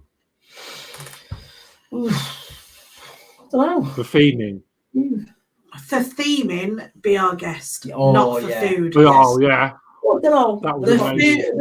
The food is Yeah. lovely, but it's very Yeah, overpriced. the theming was unreal. The that theming ballroom- there, is just, yeah. That I ballroom like was the coffee amazing. shop Wasn't in there. We had the grey stuff there, didn't We tried the grey stuff. It's delicious. we? It was. it? The coffee shop. Yeah, that ballroom. That Oh, ballroom is out of this it's world. fantastic, isn't it? And you got that side room as well with like, the Yeah, other the one's West got the Wing. side room. Yeah. That theming in there is probably one of the best. Mm. I think with obviously that's in Disney World, but We went to obviously Penguin's Epcot- Kitchen, didn't we, in Paris? Paris. That was okay. Again, for theming, but again, the food wasn't No, I wouldn't even say for theming. amazing. Paris. For Pims. My favourite place to eat in Paris is Captain Jack's. Yes, that looks amazing. We've not eaten there, but I would love to. I want to eat in the Ratatouille restaurant. It's Parisian. I've ate in there as well. That's pretty cool. That's very Yeah. cool. Ratatouille. The list. Remy's restaurant in Remy's in thing is amazing. Pim Kitchen in Disneyland Paris. We've seen vlogs in California of Pim Kitchen, and that's a quick service restaurant in California. In Paris, it's a table service. Yeah. In my opinion, well, it's not table service. It's part table service, part buffet. The only decent thing on that buffet was the rice. Do you not remember that chicken rice thing? Oh, yes. That was really nice.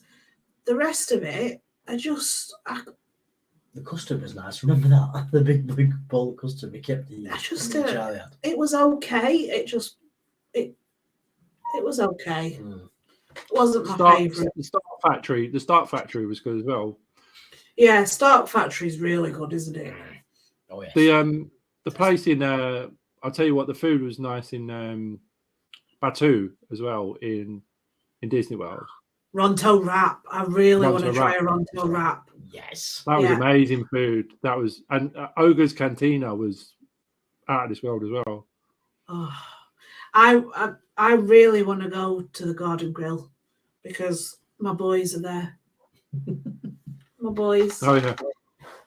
We've not eaten there. So I think fingers crossed when we finally do get back. That'll be on the list. That'll be our Yeah, character. Garden Grill is really good. I also really Garden Grill's on the top of my list. I really want to try. I can't say it. You'll have to help me. Arca House. Yeah. Arca House. It's the Royal Princess dining in Epcot. Epcot in Norway. All right, yeah. So I really want to go there as well. Mm. But the restaurants in Disneyland Paris in the Disneyland Hotel, they're pretty much top notch as well. Yeah. The one like the and you got the Manhattan Plaza Gardens, restaurant. obviously, and you got the Plaza Gardens as well in Disneyland Paris, where obviously where all the character dining it's buffet, isn't it, there as well? Yeah, that's just come back, hasn't it? Yeah, there's honestly, James, there's so many character meals I'd want to do. We've done the Crystal Palace one. We did. It's gone out of my head now. It's been a long week. In Hollywood Studios years ago, it was mini Crystal Palace. Crystal Palace is the same. It's the same place, isn't it? As Plaza Gardens. Yeah. I wouldn't. It's just on the other side. They're on two separate. Like in Disney World, on one side, it's on one side, and then the other one's on the other side. Yeah, I want to do the princess one. There's a Polynesian. They do one, don't they? Yes, I can't remember. Chef Mickey's. Chef Mickey's. That one. I want to do, and then Garden Grill. So yeah, I've got a lot of saving to do. Yeah, because they obviously there's Ohana, that's it. Yeah. Ohana, yeah. Sorry. The one in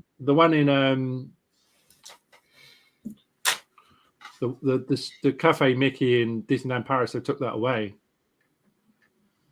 Yeah. I need to bring up. And then obviously they brought in that new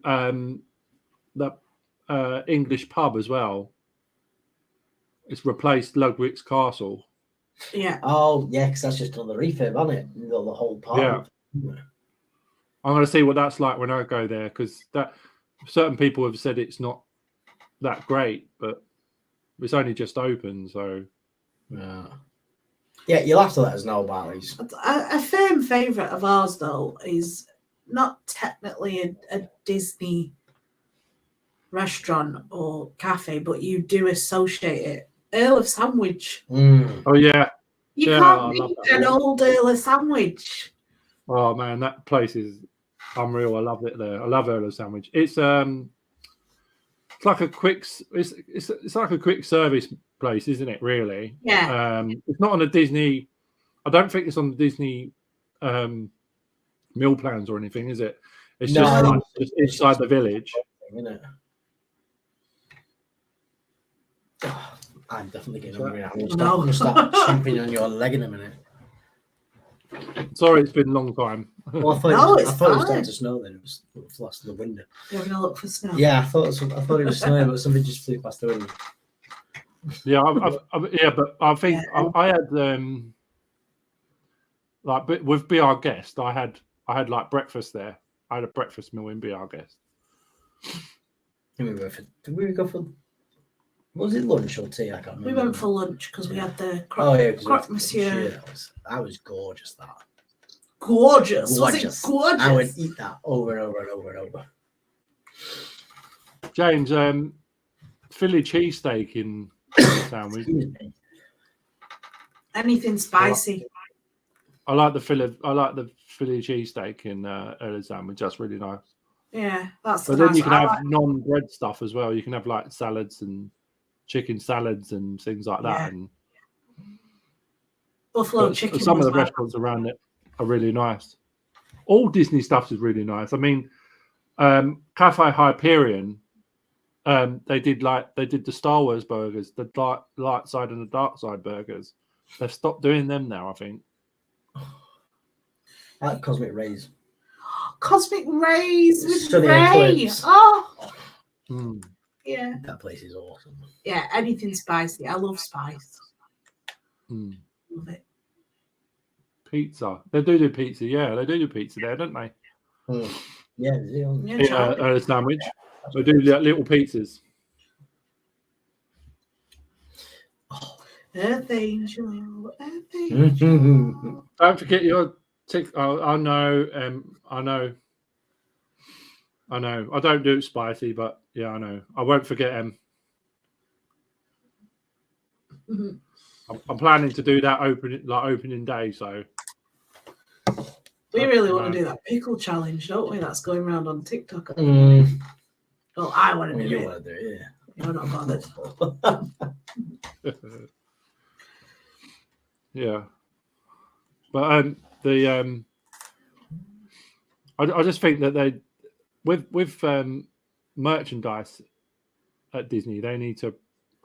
I know it's always been not overpriced. It's not overpriced. It's good quality, but it's always very, very like you need a mortgage to come back from Disney when you're buying stuff. Oh yeah. Too right.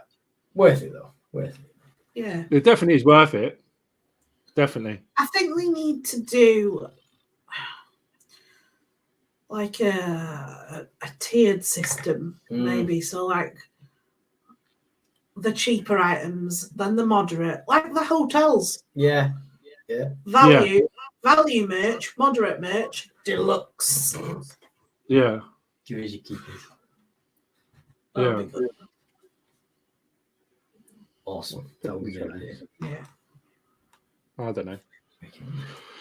Right. I think it's like 3 hours now. I've kept you guys on here for ages.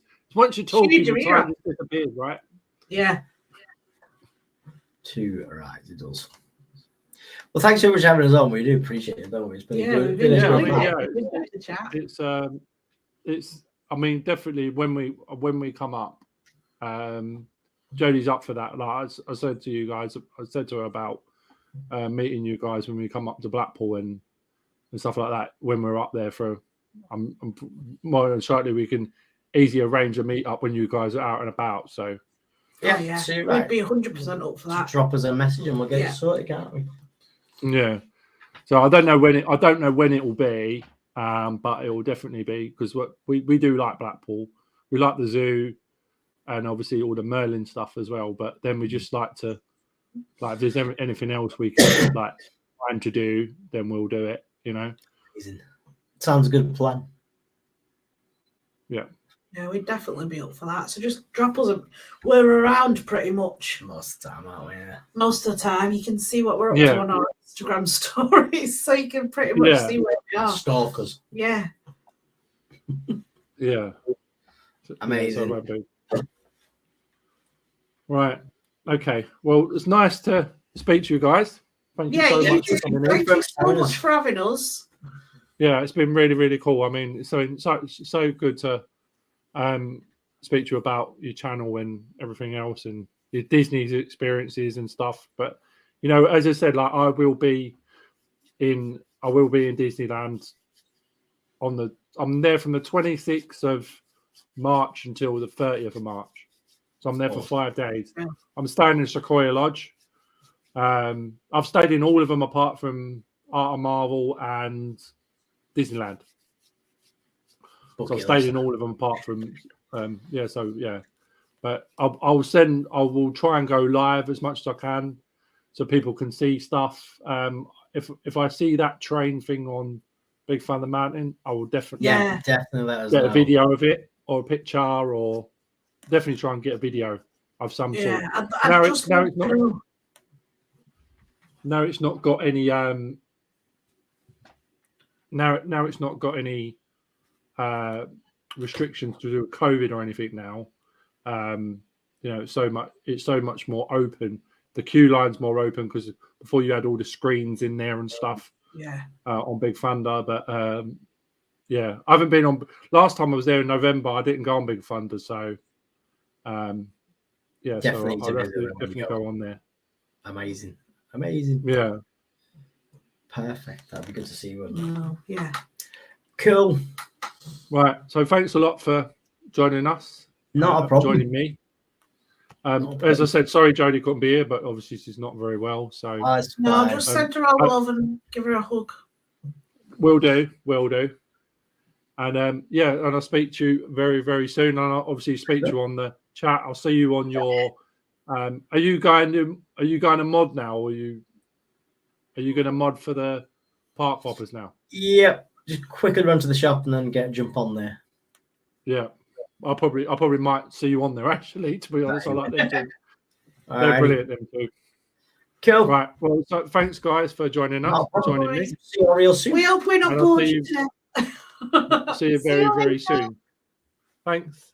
Have a good night. Bye. Take care. Bye. Hi guys. So that was the Three Musketeers. Thank you so much for staying in and watching us. Yeah, it's going to be amazing going to Disneyland Paris. I can't wait to go. Yeah, and yeah, as I said, don't forget to follow them on all their channels, on their Instagram, on their TikTok. Thanks for James for putting their stuff as well. What am I wearing on opening day? Probably that T-shirt behind me, the roller coaster one. That one. Not Jodie's cardigan, but that one. Yeah, and that's it. And obviously normal clothes as well. But yeah. Yeah, so it should be really good. I can't wait for opening day. Open day will be epic. I've tried some hot food the other day. I tried some hot food the other day, but I had one of them McSpicy things in McDonald's, and I got the hiccups. I know that's probably quite mild, but I don't really eat. Yeah, I was. Yeah, I got like a curry as well. I bought a curry, like a more of a spicier one that I don't normally have, just to try and sort of like prepare, myself. I don't really have a lot of a lot of stuff, so a lot of hot stuff. What people talking about dressing up as what? Are people talking about dressing up? What is there a theme or something? Or hope you'll be okay. Remember, you'll be in the medical tent if you feel unwell. Yeah, no, I'll be all right. I should be okay anyway. It's only for a couple of seconds, and Jodie said to take milk with me to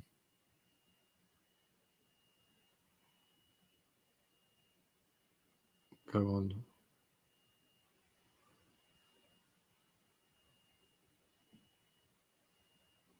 Autumn Manor themed. That'd be kind of cool. What like all like dark, like sort of like all scary looking stuff.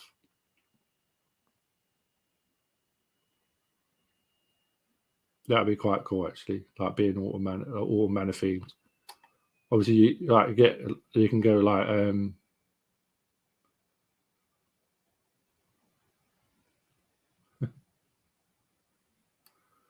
yeah, that'd be quite cool.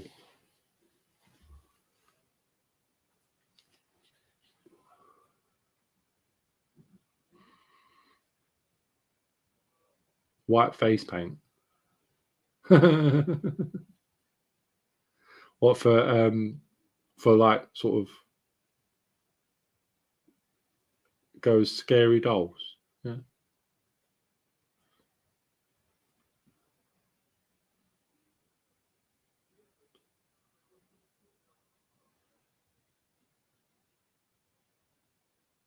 Yeah, there should be. I mean, I don't know what if like we go to like have sort of spooky stuff or something, costumes, or I don't know if everybody else is going to do it, but I don't know.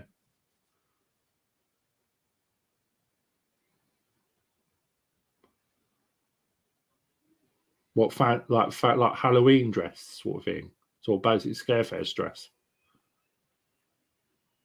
What time is everybody getting up there? What we're going to do is I'm going to get up there early. And because what I said, Jodie said she's not going to get on the, obviously the monorail is not going to be working early. So what I'm going to do is drop her off at the drop-off point. Jodie, I'm going to drop her off at the drop-off point in the car quickly, like, you know where that turnaround is there, like, and then I'm gonna like leave her there, like leave her at the front, like get her to walk down to the front gate bit where the corkscrew bit is, and then go and park the car and then meet her up there. So but I'm gonna get there early. I think like Joe said he's gonna be there for like 8:30, 9ish. Yeah, Joe said 9, 8:30. So we're going to try and get there for the same sort of time. I'll drop Jodie off up the top and then drive down from there. So it shouldn't be too bad.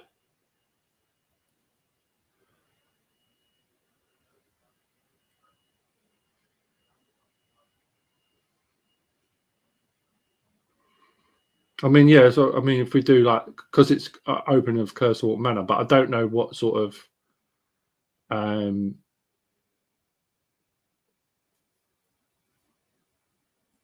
for us it would be sort of like suits, like, but all like zombie, not won't be zombified, but is it? But like sort of like, you know, sort of like top, you know, sort of like scary looking stuff, I guess.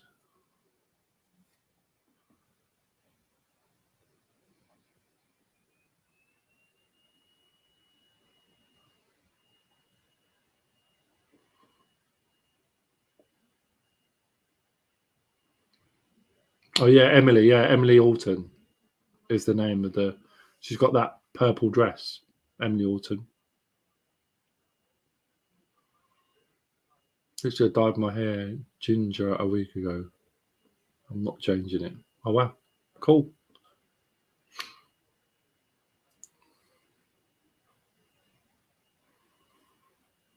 Yeah, I think that I'm going to be there for that time.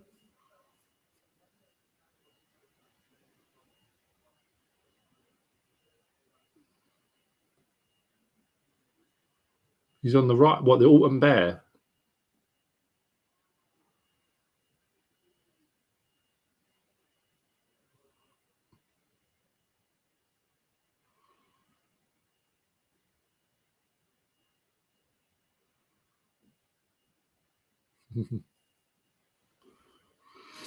Yeah, I don't think. Oh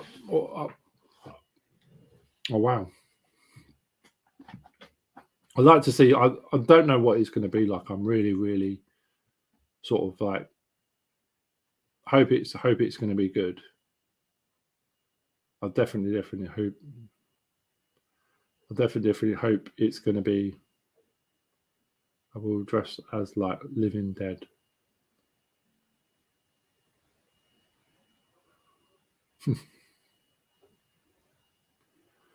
Yeah, that is like, yeah, it's not zombie, but you know, sort of like spooky looking, sort of like, you know, stuff, I guess.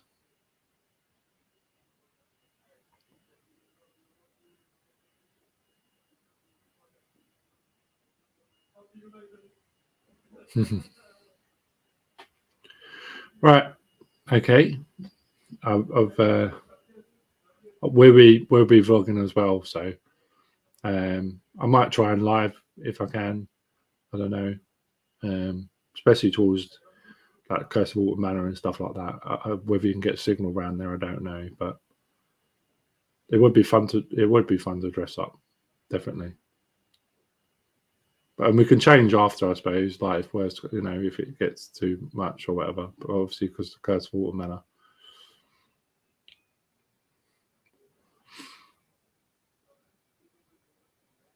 Right, guys. Thanks for joining me. It's been like 3 hours, So thanks very much for joining me today, and obviously with the 3 Mouseketeers in and asking all of them their questions. You're welcome, them. We will be there on the, hopefully the weather.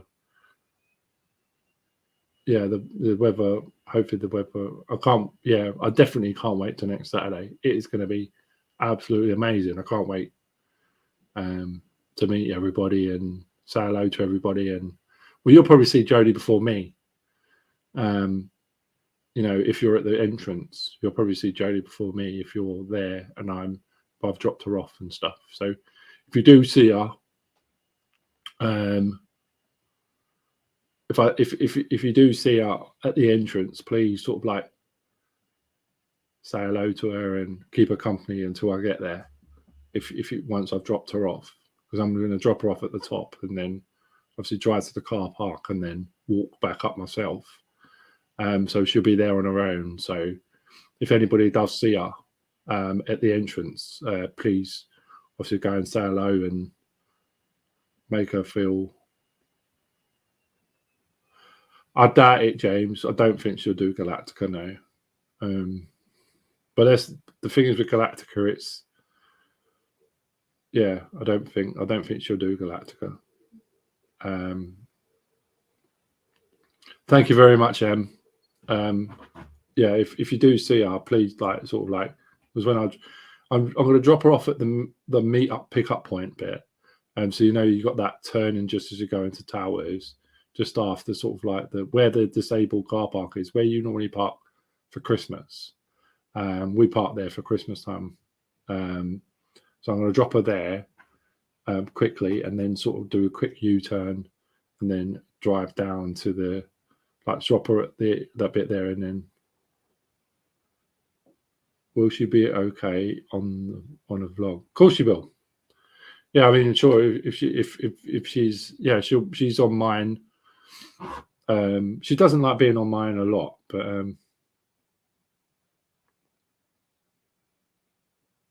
I will do, Em. No worries. I'll get her to message you on Instagram.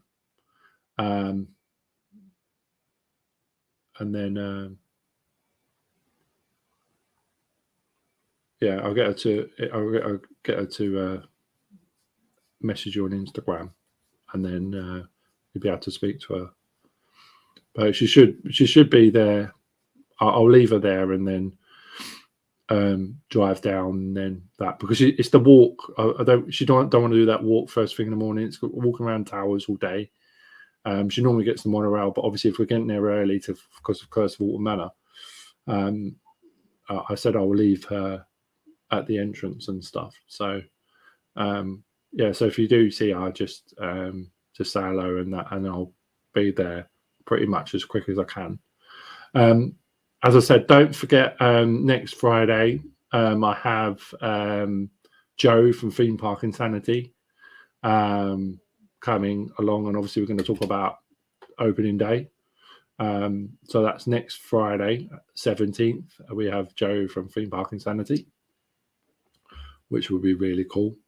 Can't wait to get him in and talk to him about everything he does, and keeping us up to date with everything that goes on in the theme park world. Obviously, getting back to Towers next weekend, which will be awesome. I love Towers, and it's really good. And obviously kick off the theme park season. Obviously the following week I'm going to Thorpe and Chesington, so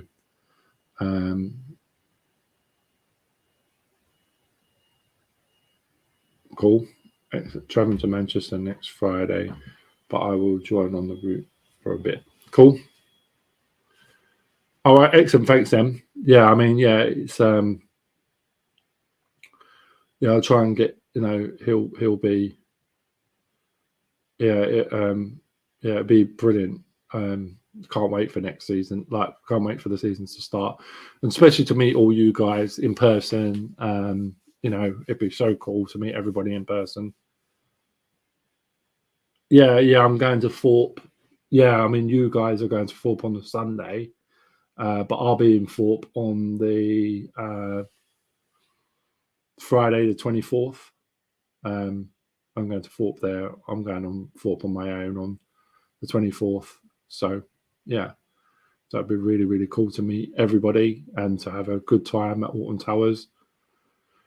As long as the weather stays good and it doesn't snow, you know, we'll see what Towers is like. But Curse of Alton Manor, can't wait to see what that's like, see what the merch is like from Curse as well. Yeah, but good, really, really good. Obviously, that's the. I think obviously that's going to be our first port of call, isn't it? On opening day, straight to Gloomy Wood and straight to the Curse of Alton Manor. So obviously past the Wicker Man, round the back of the Wicker Man, and then through, and then obviously down to where that used to be, where see what the new sign looks like and everything, and see what's changed and everything on the front, and then have a look to see what it's going to be like. So yeah, guys. So thanks very much for joining us today. Thanks for James for modding. Thanks for putting up Three Musketeers' channels and stuff like that. Thank you so much for doing that. Very kind of you. Yeah, so without further ado, I'm going to bid you night, and I'm going to go and chill out, have some food. I'm quite hungry now. Been on it for 3 hours, so yeah. Thank you very much for that, James. Yep, can't wait to meet all you guys next week. Yeah, so thanks very much, and we'll see you next week with Joe from Theme Park Insanity. Thanks very much. Night all. See you later. Bye-bye for now.